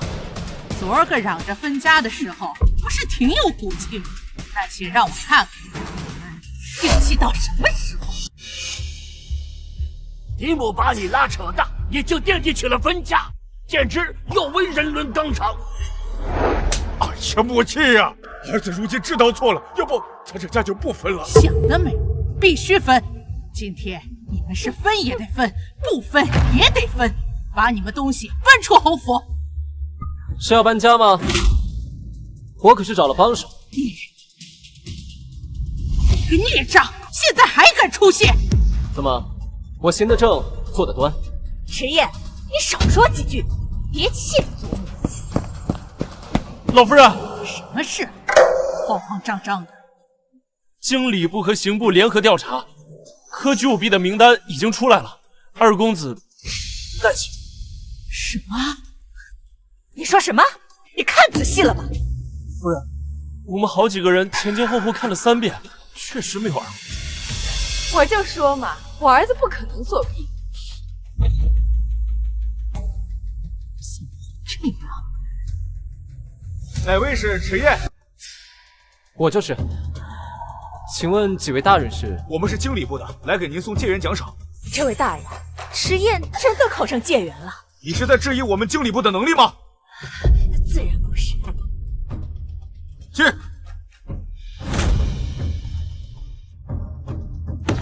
这么多赏赐，我就说嘛，我家迟燕有出息。来人，将这赏赐搬到我们新宅子去。连侯府金枝玉叶的，我们可高攀不起。因为迟公子解元一事不服众，所以公子应该重考测问这一章，并且由陛下亲自监考。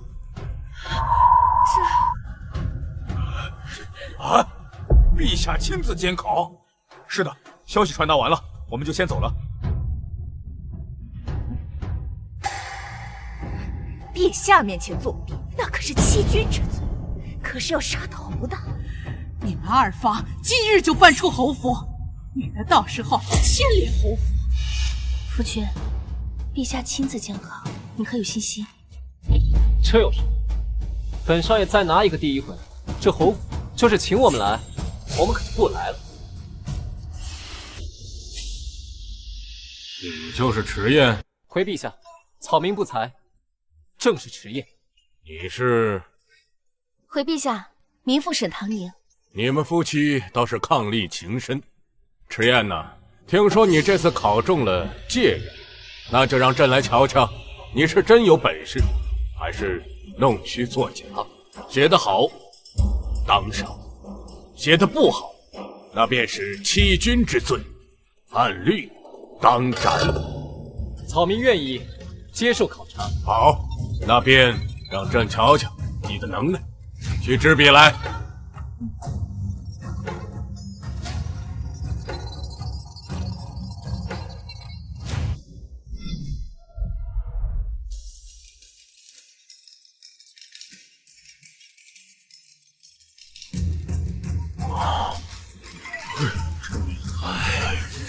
我是不错。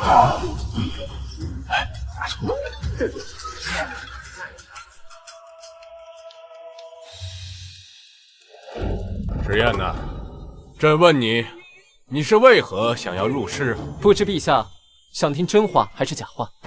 那你先说句假话来，让朕听听。为天地立心，为生民立命，为往生而继绝学，为万世而开太平。没想到迟家二公子竟有如此大格局。那真话呢？陛下，这真话不中听，愿陛下恕罪。朕恕你无罪。草民想当大官，这样就可以保护自己的家人不被欺辱。好，好，好，真是初生牛犊不怕虎啊！啊，朕欣赏你这份坦率。多谢陛下夸奖。迟燕，这个解元你名正言顺，就是下回殿试，朕不想再看到你这狗爬字。草民回去后定当勤练书法。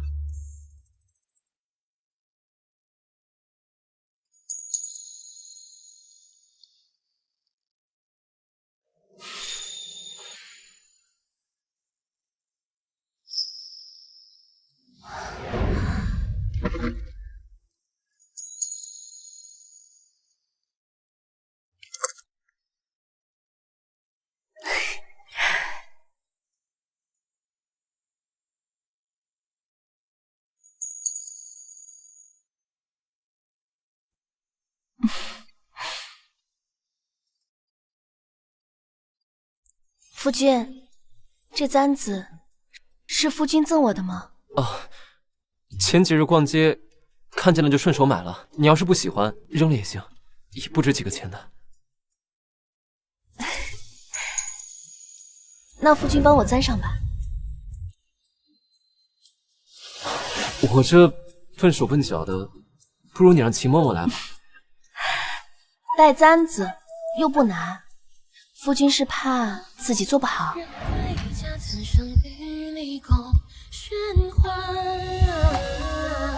这世间我不再看那幅画，今生不变这牵挂。没带进为你点一抹钟香，流水云牵挂。好，那我带了。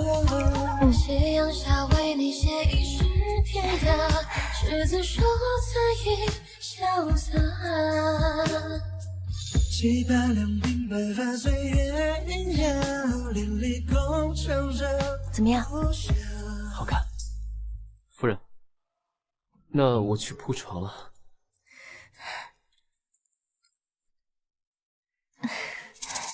天气日渐寒冷，夫君往后不必打地铺了。什么意思？你可以睡床。这不太好吧？当然，若夫君要坚持打地铺，我也没意见。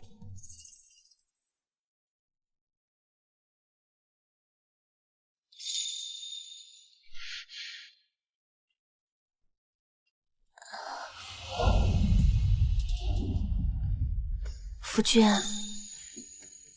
我后日准备设宴，既是为了庆祝你中举，也是以乔迁之喜的名头，请几桌亲朋好友，为你日后入仕结交些人脉。夫人真是事事都为我着想，我都听你的。都是为了我们家能越来越好，睡觉吧。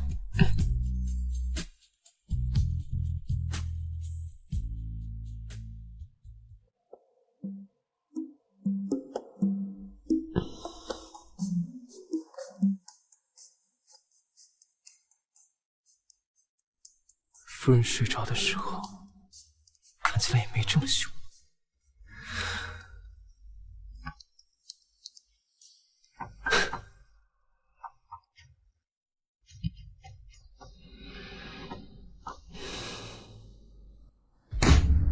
送请帖是为何？难道是为了庆祝中举啊？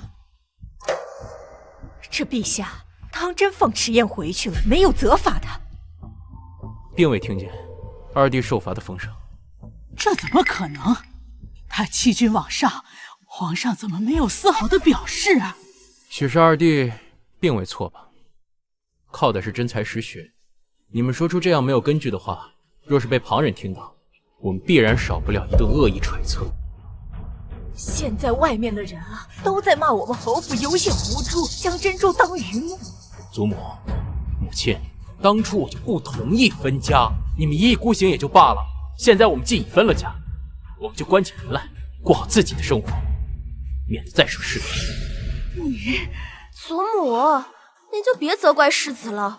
母亲，景玉说的也没错，当初是您做主要分家的。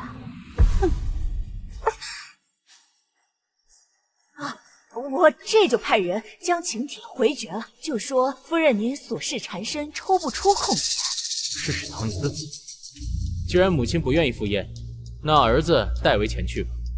迟燕与沈唐宁在一起后变得如此意气风发，而我难道当初换妻是错的吗？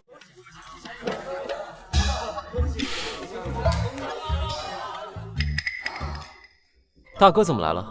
伯父伯母呢？父亲母亲不得空，便由我来赴宴。你大哥有事吗？无事。那大哥里面请吧。刘大人，刘大人，刘大人，上次多亏刘大人帮我证明清白，多谢刘大人。陈二公子和夫人盛情相邀，岂有不应之理？刘大人，客气见。哎，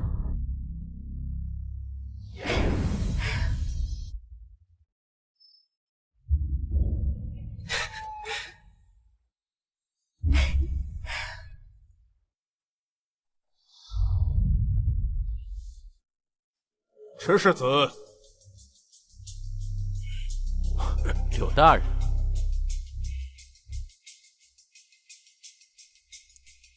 太公没有回头箭，有些事情既然做了决定，便要当断则断，否则给自己徒增烦恼不说，也会给别人带来困扰。至于是觉得我后悔没娶沈唐宁，还是认为我会对沈唐宁死缠烂打？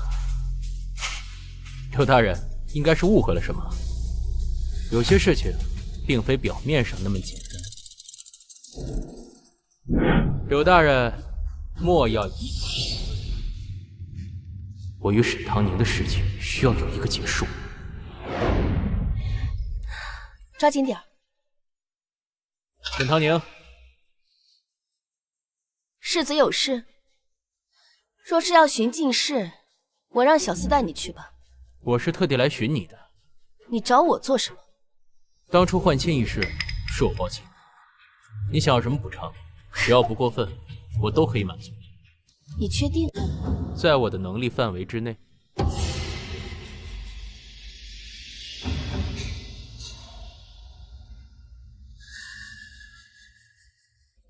你的意思是让我帮你做3件事？3万两，只要3万两，你我之间的恩怨一笔勾销。沈唐宁，你何时变得如此市侩？世子既然舍不得，那也不必夸下海口。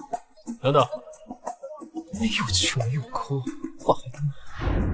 世子还有何请教吗？如果我答应你的话，我们之间是否再无瓜葛？没错。可以，我可以答应你说的事情。不过目前我身上没有那么多银票，等过2天，我会让人送到你这里。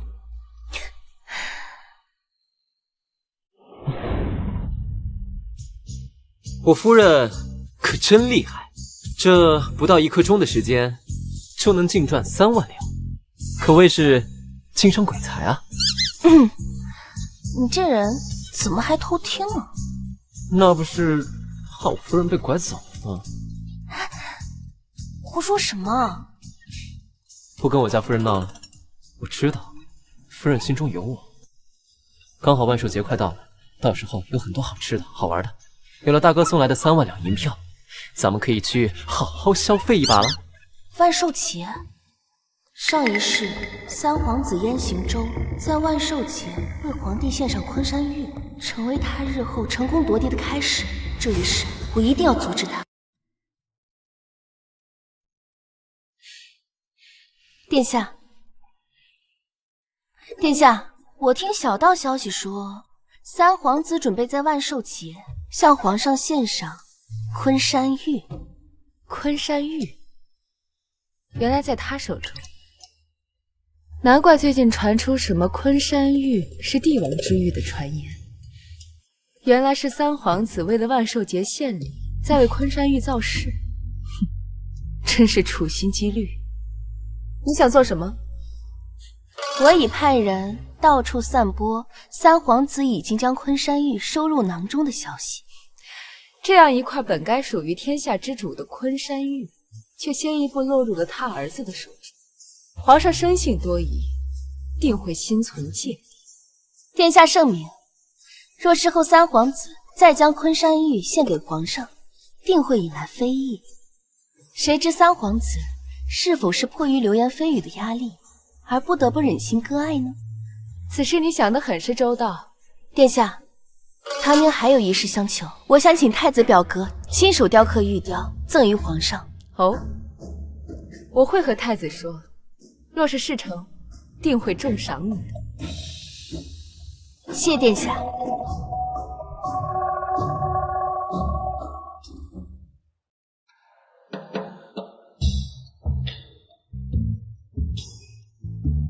父皇，这是儿臣送给您的礼物。早就听闻3皇子得到昆山玉，今日一看，果然不同凡响啊！是啊，传言这可是帝王之玉呀！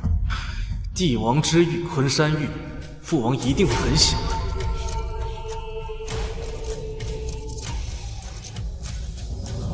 父皇，这便就是昆山玉。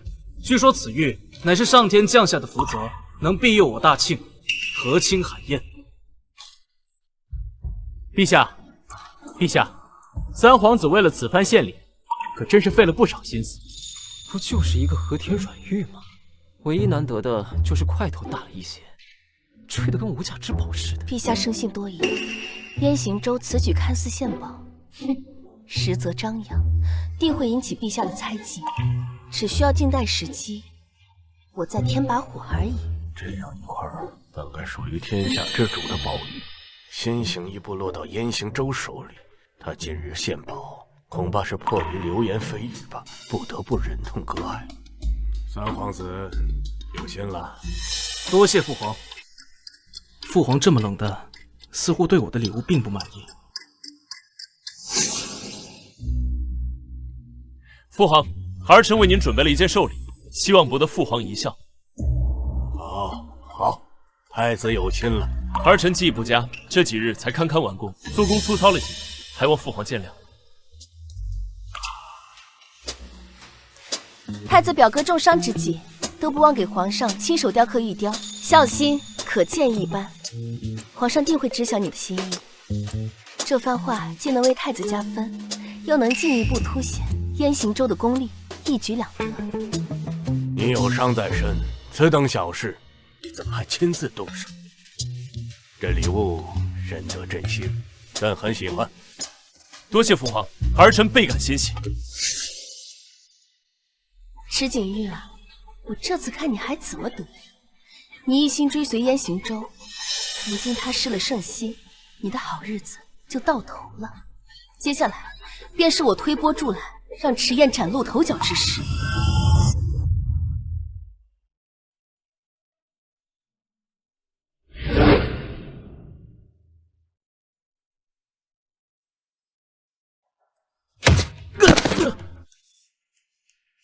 这个废物，看你出的好主意！昆山玉在太子与玉雕面前简直一文不值，父皇明显不喜欢我的人，坏了我的大事！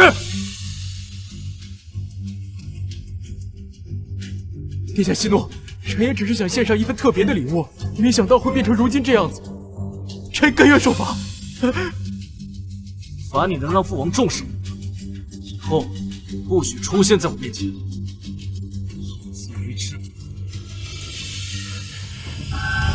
石景玉，三皇子是彻底倒台，我看你还能仗着谁来对付迟家的一家人？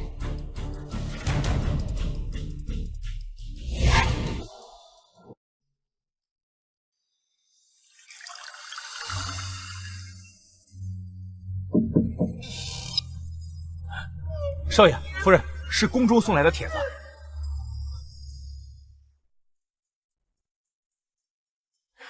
明日齐国皇子来访，宫中盛宴，特邀请本次秋闱解元迟燕携家眷赴会。夫人，我还没见过这别国的皇子，明日我们一同前去长长见识，可好？好啊。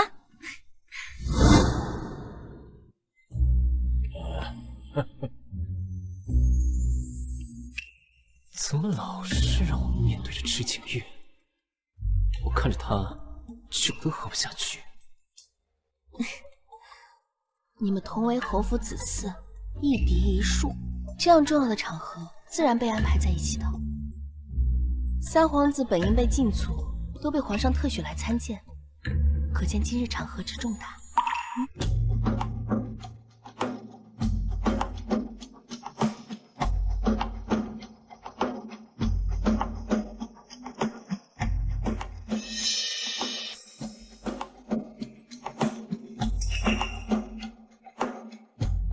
前世就是三皇子派武姬刺杀皇帝，又被三皇子给拦下，皇帝因此又重用三皇子。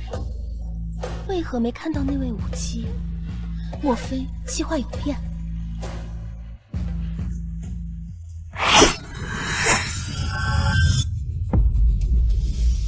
皇上小心！小心！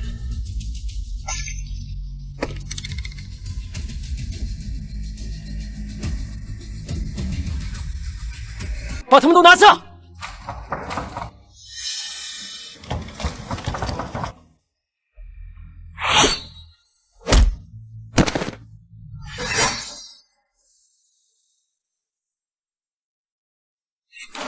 放肆！查！给朕彻查到底，到底是谁吃了熊仙豹子胆了？迟燕，此危难之际，你却有如此胆识。此次若非是你，朕恐怕……说吧，想要什么赏赐？您的龙体乃国之根本，身为臣子义不容辞。不过，臣比较俗，什么金银珠宝都可以，您看着给，多奖。哎呀，你这小子，倒也不扭扭捏捏。也罢，朕的国库里有几件珍宝，放着也是积灰，就赏给你了。谢陛下赏赐。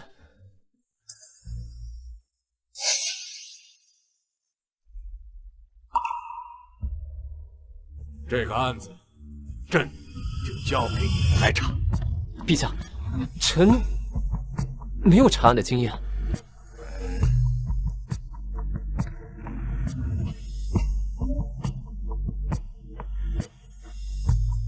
你不是天不怕地不怕啊？放心，刑部和大理寺会从中协助你，这可是大工程，办得好，你的愿望就能实现，当大官。臣领旨。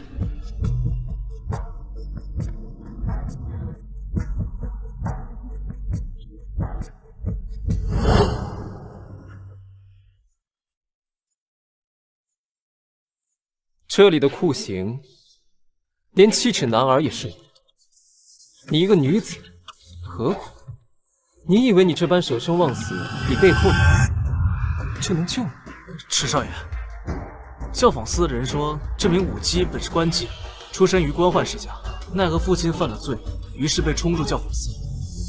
中途结识三皇子，对对方的遭遇感到不平，加上他一心想为父亲报仇，于是铁心刺杀皇帝。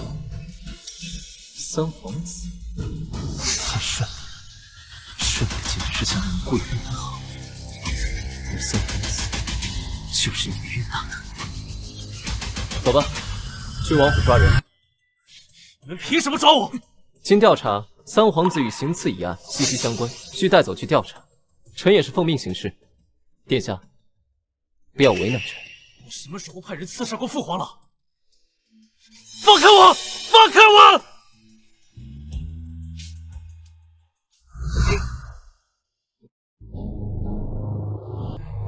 杜小宝，这次宴请中肯定犯不了上。你可别让我失望。是，但是你的人，我很抱歉，没能保下来。那是他自己的选择。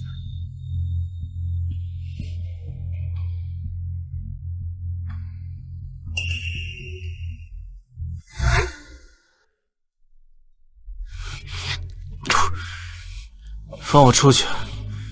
我可是本朝的皇子，谁给迟燕的胆子？放我出去！三皇子，吃饭吧。滚！让迟燕给我进来！让他放我出去！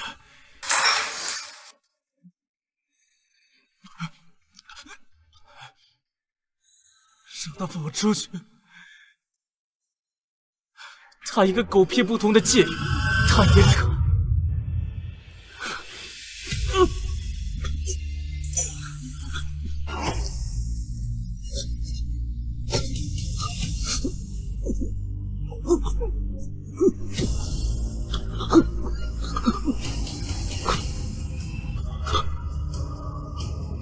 真巧，三皇子谋害殿下，殿下伤痛万分，忍痛割肉。赐三皇子毒酒1杯，三皇子慢走。你，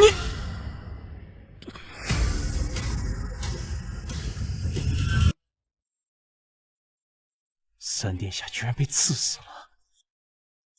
众人皆知我是三殿下一党的，待太子势力发展起来，我今后要如何在朝廷立足？石景玉，你也有今日。没了三皇子这座靠山，我看你还怎么嚣张！你看看你，自从嫁进了侯府，成天就知道争风吃醋，一点用处都没有。母亲，儿媳没有，儿媳一直尽心尽力的伺候景玉和您，不知道哪里犯错了，惹您这么生气。你还敢狡辩？你看你把景玉迷成什么样子！他如今事事不顺，少不了你的责任。唉，侯夫人，这二妹妹如今怀着身子，也伺候不好世子，不如找个人来伺候世子，也能让世子宽心些。我瞧着这个云雀倒还挺灵异的，不如今晚让云雀来伺候世子吧。沈堂娘，你怎么能出这种主意啊？娘，这跟熹微有什么关系？你就当给我个清静不好吗？到现在你还护着他，看堂您说的最没意思。云雀，今天晚上你就好好侍奉世子，让贤师知道什么才是规矩。是夫人，母亲，你怎么能安排别的女人伺候景玉呢？世子，你要为我做主啊！如今身子重，又无法近身伺候，还霸着景玉不放，你一个妾室哪来那么大的脸？是熹微，你平日里在侯府作威作福，如今好日子到头了。唉，侯夫人，我这也是为了我们侯府的名声着想，我这不是怕旁人误会妹妹让了你，所以才出此下策。我心里有数，轮不得他在这里放肆。娘，既然您话都说到这儿了，我还能说些什么？景玉，你怎么能这么对我？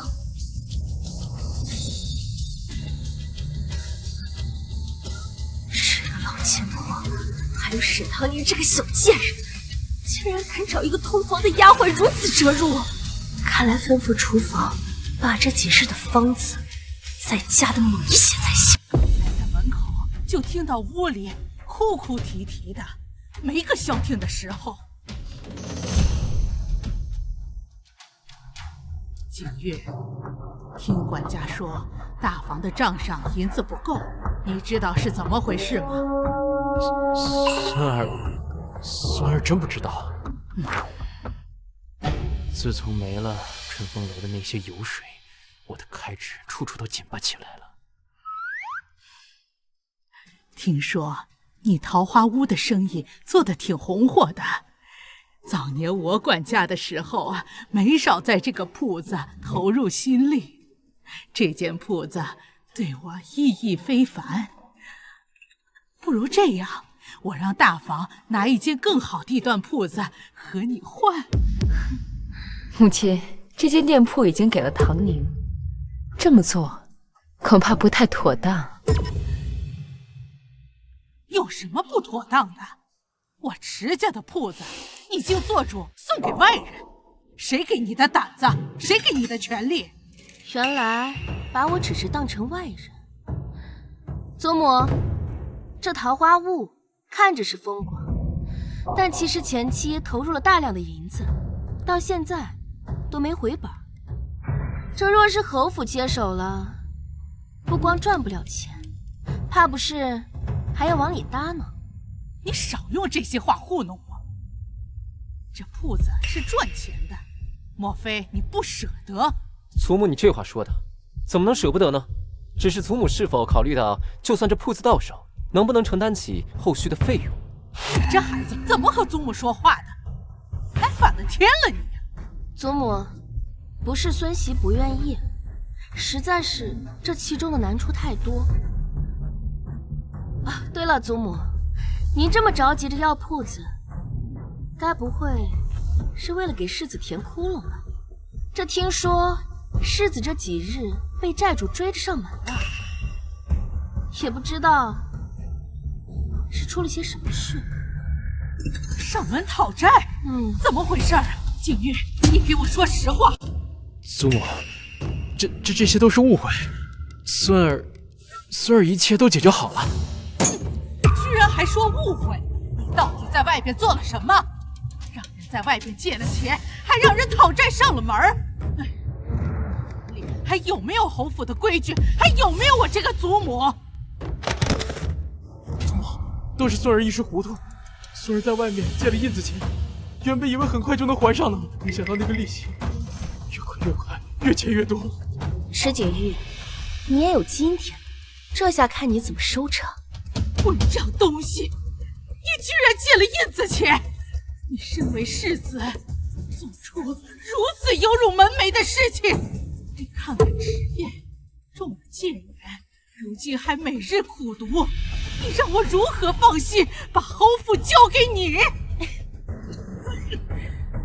迟燕有什么资格和我比？大哥，这今时可不同往日，我们迟燕今日可是皇上跟前的红人，跟您那可不一样。大哥，你可是忘了，如今我已经是解元了。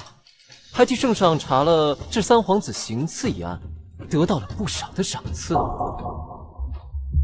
迟燕，别给我欺人太甚！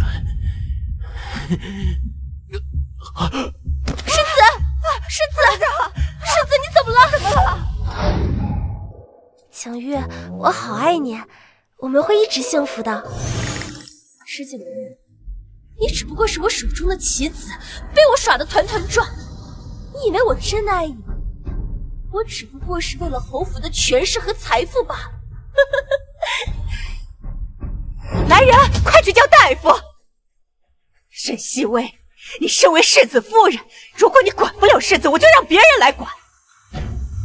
云雀，从今天起，你就是世子的新姨娘。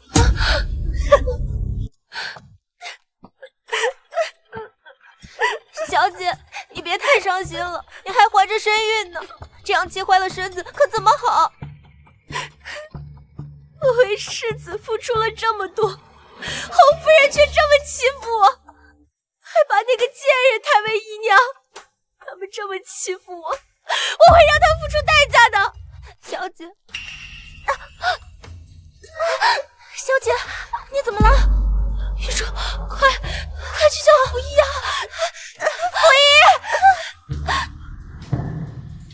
夫人，看看我家小姐。夫人，您这胎气动得厉害，这一胎恐怕很难保住。即便保住，生产之时9成9会难产的。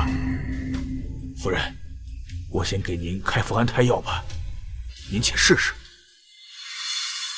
但还请您做好心理准备。小姐，这一切都怪沈唐宁。这孩子要是保不住的话，我要让所有人都以为是他害了我小婵，我让他尝一尝被人唾弃的滋味。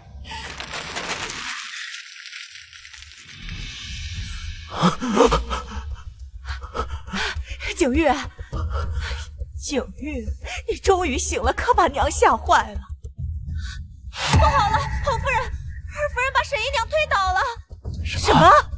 沈唐宁竟然做这种事情！走，我也去看看。小姐，西薇，小姐，景玉，都是沈唐宁，他推我，这孩子还是保不住了。这个恶毒的女人在耍什么把戏？西薇，你怎么样？还愣着干什么？赶紧把府医请过来！快呀！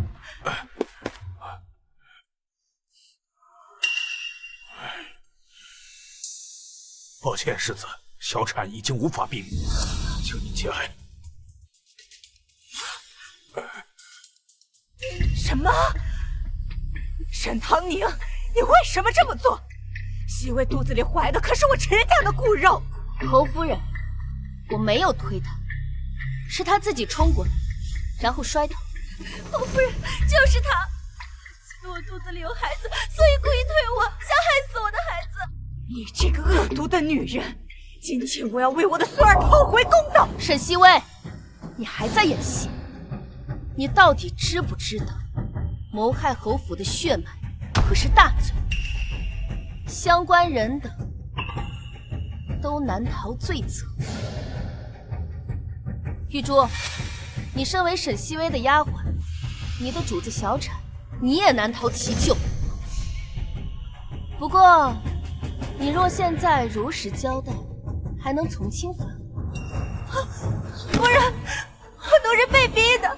小姐说，如果我不配合演这出戏，她就把我打死。玉珠，你绝不会骗我！好你个沈西薇，为了陷害他人，竟然不惜牺牲掉自己肚子里的孩子，你真是丧心病狂！不是的，秋雨，你相信我。这就是你的真实目的吗？为了扳倒沈唐宁，竟然不惜牺牲自己的孩子，好恶毒的计！秋雨，你也不相信我。你别再给我装了！所有的事情我都知道，你一直在骗我。昨晚上我梦见你把所有的事情都告诉我，你对我就是抱有目的的。那只是个梦，那不是真的。你要相信我。唐宁，我有话和你说。池景玉，你怎么突然变得那么奇怪？我今天心情不好，改天吧。景玉，你现在竟然要和沈唐宁单独说话。不想再见到你。少爷，世子来了，正往这边来。他来干嘛？是沈西薇刚刚诬陷你才小产，他是来算账。不过这沈西薇才小产，这个时候他理应陪在他身边才对。哦，二弟，如今三皇子死了，沈唐宁既然能帮迟燕这个废物高中，他必定能让我东山再起。大哥怎么来了？也不打声招呼，也没准备你的饭菜。二弟，这许久未见，想和二弟叙叙旧。池景玉，你今日实在是反常，所谓何事？我说了，想同二弟叙叙旧，不知二弟可否方便？小叙片刻。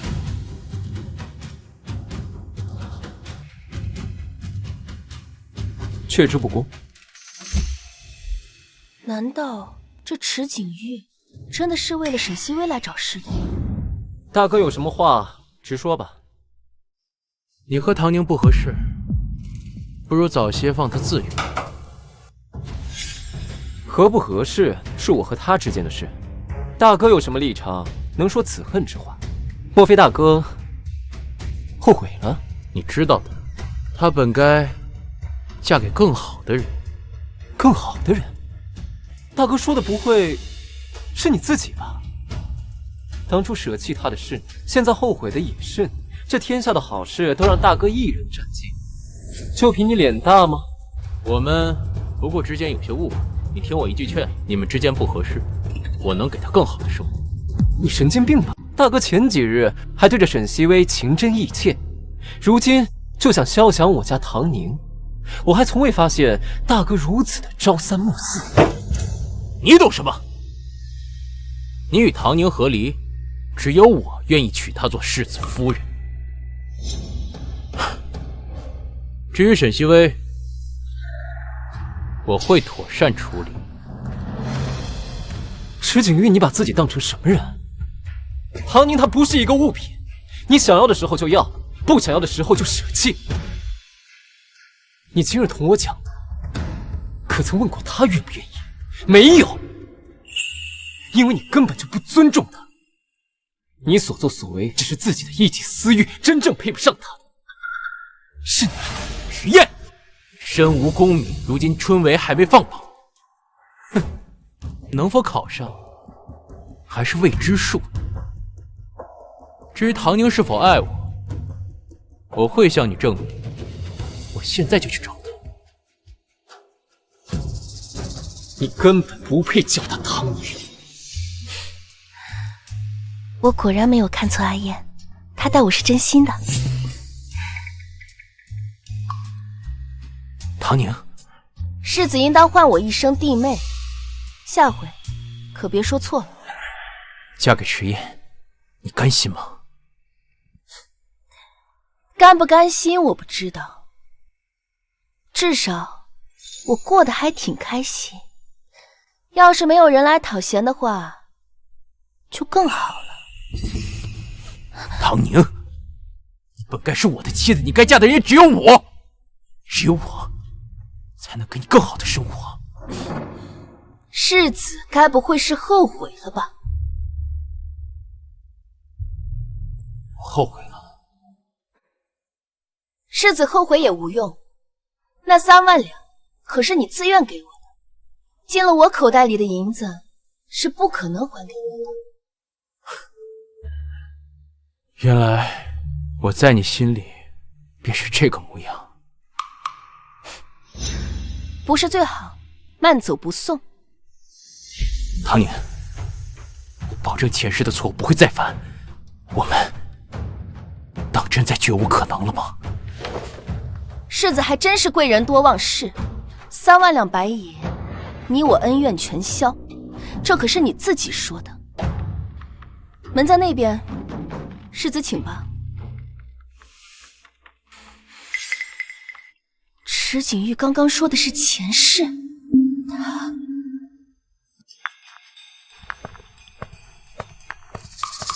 世子今日做了什么？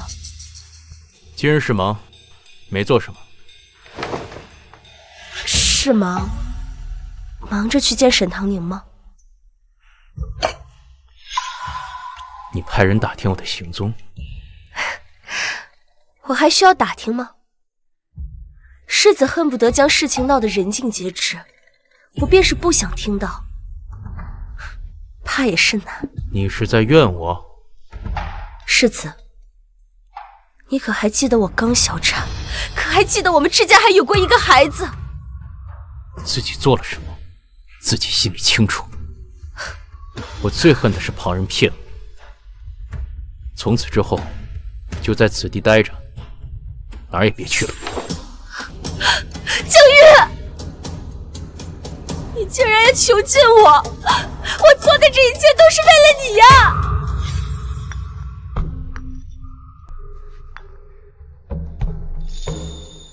爹娘，孩儿中会员等到了殿试，孩儿一定能连中3元。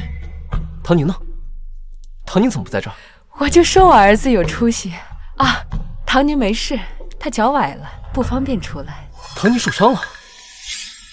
我没事，看到你中了会员的消息，太激动，脚崴了一下。那也不行，还是得叫大夫来看看。就这么点小事，不值当的。大夫，劳烦您替我夫人瞧瞧。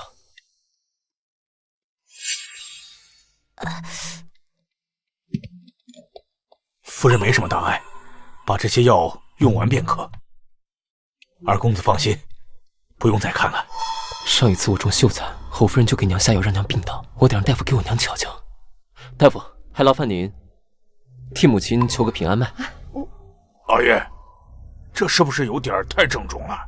这是想和二老摊牌自己藏拙的事了。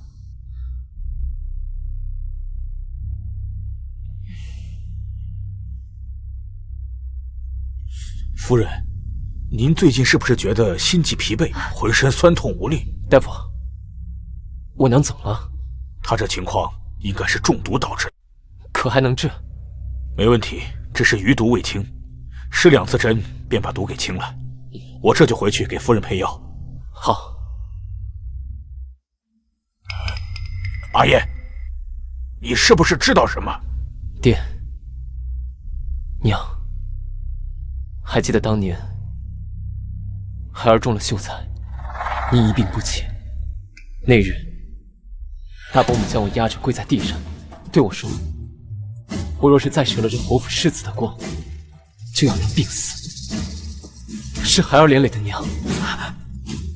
我对他处处忍让，没想到他却如此歹毒。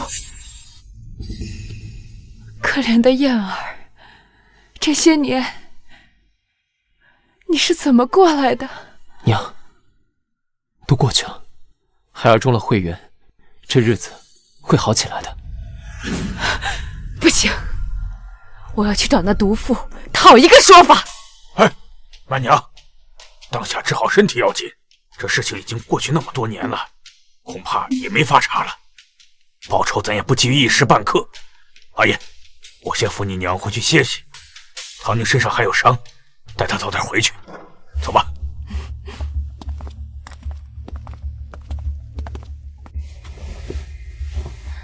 我在侯府与侯夫人做了那么多年婆媳，她有多难相遇，我心知肚明。只是我没想到你身为男儿，也要受这些勾心斗角。都过去了。之前为何不和爹娘他们说？我娘当时危在旦夕，我爹又没什么主见，这老夫人一向偏袒大伯母，当年我顶着寒风求了一夜，老夫人都不肯见我。我爹对我和我娘都挺好的，只是有些事情如人饮水，冷暖自知。不用你亲自上药。害羞了？这有什么好害羞的？辛苦你了。那不得给我报酬吗？你想要什么报酬？亲我一下。刚刚你安慰的时候，我就有此意了。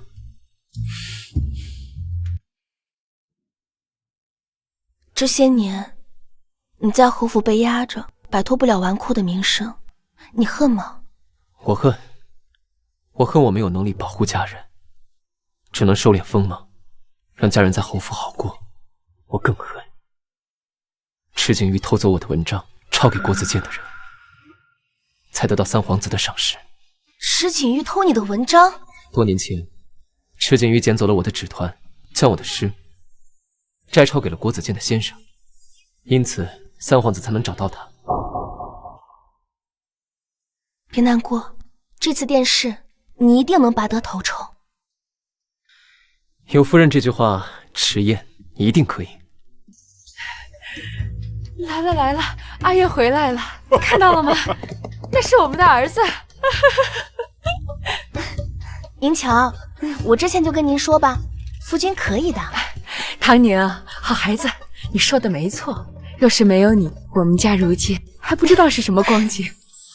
状元郎来了，快！哎，你看，状元郎来了！天哪，是状元郎哎！就是他，状元郎，状元郎，状元郎！哇塞！不是游街吗？怎么成游街示众了？状元郎，这是姑娘们都中意你呢，千折有份。哎呀，快去请啊！恭喜你啊！唐宁，唐宁，你别误会啊。没有，我怎么会误会你呢？反正我们家只认唐宁一个媳妇儿。爷娘，唐宁，今日圣上封我为翰林院修撰，从6品官职，还说日后提拔我进入内阁。好，好，好，不枉阿燕辛苦一场啊！入了翰林院，明日就要开始上朝了，千万记住，以后不要再一觉睡到日上三竿了。今日这游街给我都游饿了，我们回家吃饭吧。回来了，阿宁，今日上朝，皇上让我领旨去查字画造假案，若是查好了，就能破格升迁，提前进入内阁。这说明皇上是有意提拔你。怎么样，办案有眉目了吗？那倒没有，还在等人把卷宗送过来。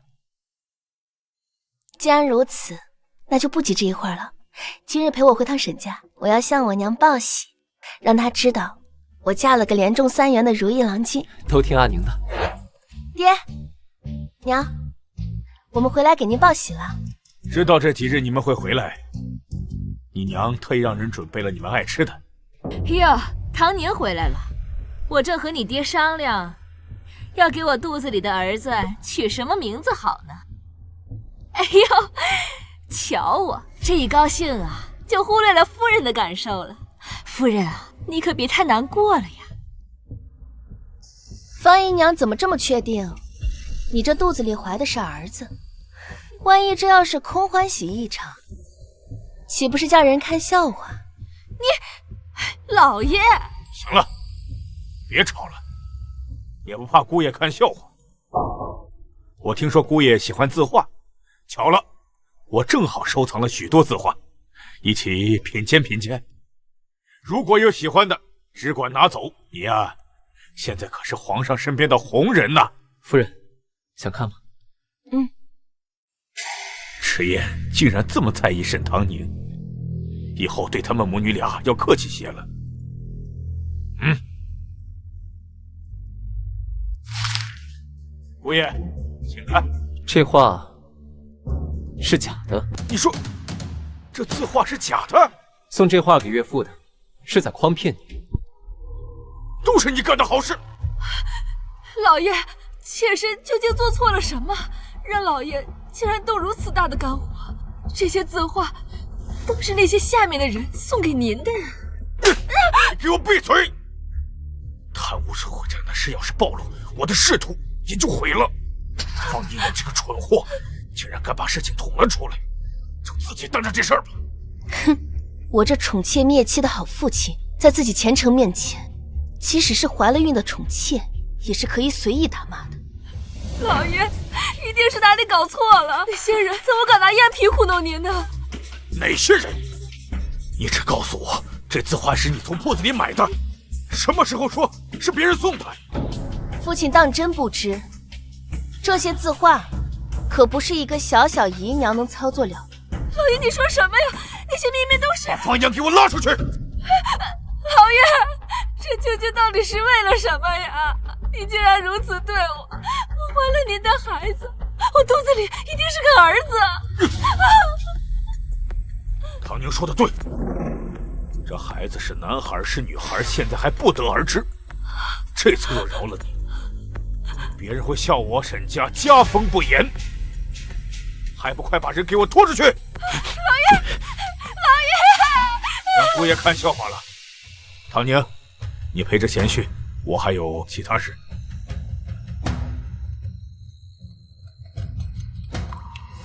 阿燕，你这字画造假案有眉目了。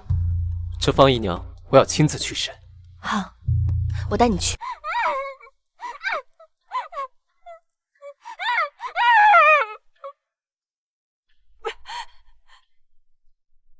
方姨娘，你若现在坦白说出字画的由来，或许还能从这柴房里出去。我呸！都是你故意让赤焰找我的麻烦。老爷都跟我讲明白了，只要我什么都不说，你们也奈何不了我。方姨娘，你就从来没有想过沈昌是在骗你？方姨娘如今不吐露真相，是想等进了这赵狱才张口啊。赵狱，那是吃人的地方，我不去。姑爷，我也是被人给蒙骗了呀。我有个侄儿，他知道老爷爱字画，就主动找上我，低价把字画卖给我。我也是一时糊涂呀。所以，所有的字画均是来自于你的侄子，没有这沈昌收受贿赂的事吗？没有，老爷没有收受贿赂，是我那侄子不知道从哪里找的这些字画。方才你在厅上可不是这么说的。方姨娘，沈昌早就舍弃你了，他现在不过是让你替他背锅，你却还在这儿维护他。贤婿，你们到柴房做什么？岳父，圣上让我查这字画造假一案。这方姨娘手上有线索，我必然会认真的查。方才我都听明白了，这字画造假一案皆是他方姨娘和他侄儿所为。既然已经查明，贤婿可以交差了。这个老匹夫早就准备好了让方姨娘顶撞，恐怕方才就已经把所有的痕迹全都处理好了。有些事还并未查清。贤婿，我可以向你保证，方姨娘这里不会再有事了。看来沈昌已经把所有的指向自己的证据都给处理干净了。既是如此，那贤婿也带阿宁先回家，此事定会向圣上如实禀报。贤婿慢走。来人，方姨娘参与字画造假一案，发配到庄子上，永远不得回府。老爷，你不能这样！老爷，你不能这样！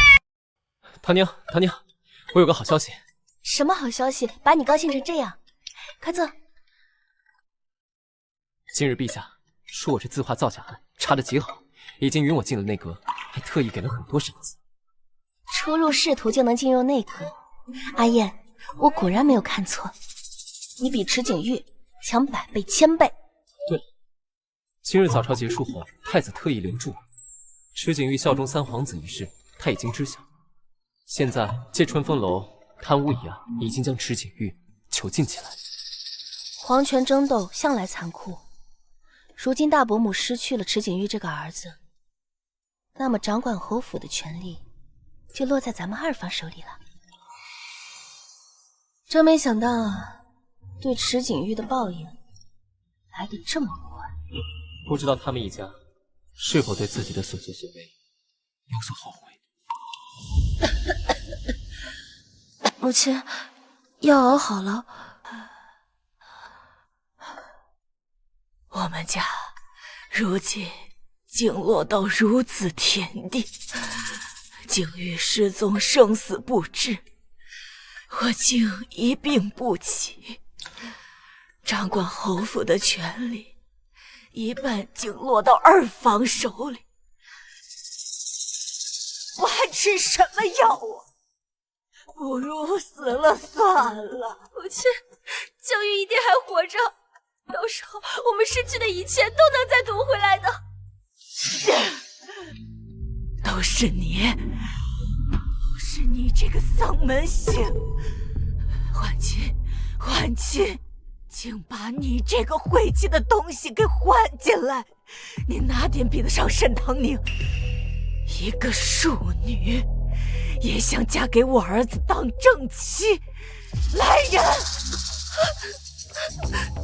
把这个丧门星发配到庄子上去，一辈子都别想回来！不是我，都是沈唐宁害的，是他害的我们，母亲都是沈唐宁啊！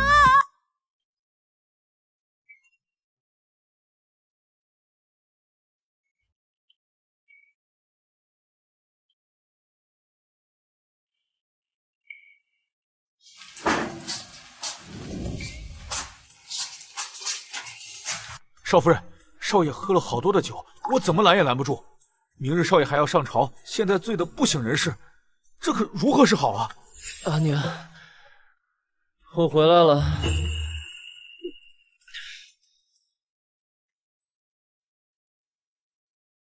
迟燕，你说看池景玉倒霉你就高兴，说想喝2杯，你这是2杯吗？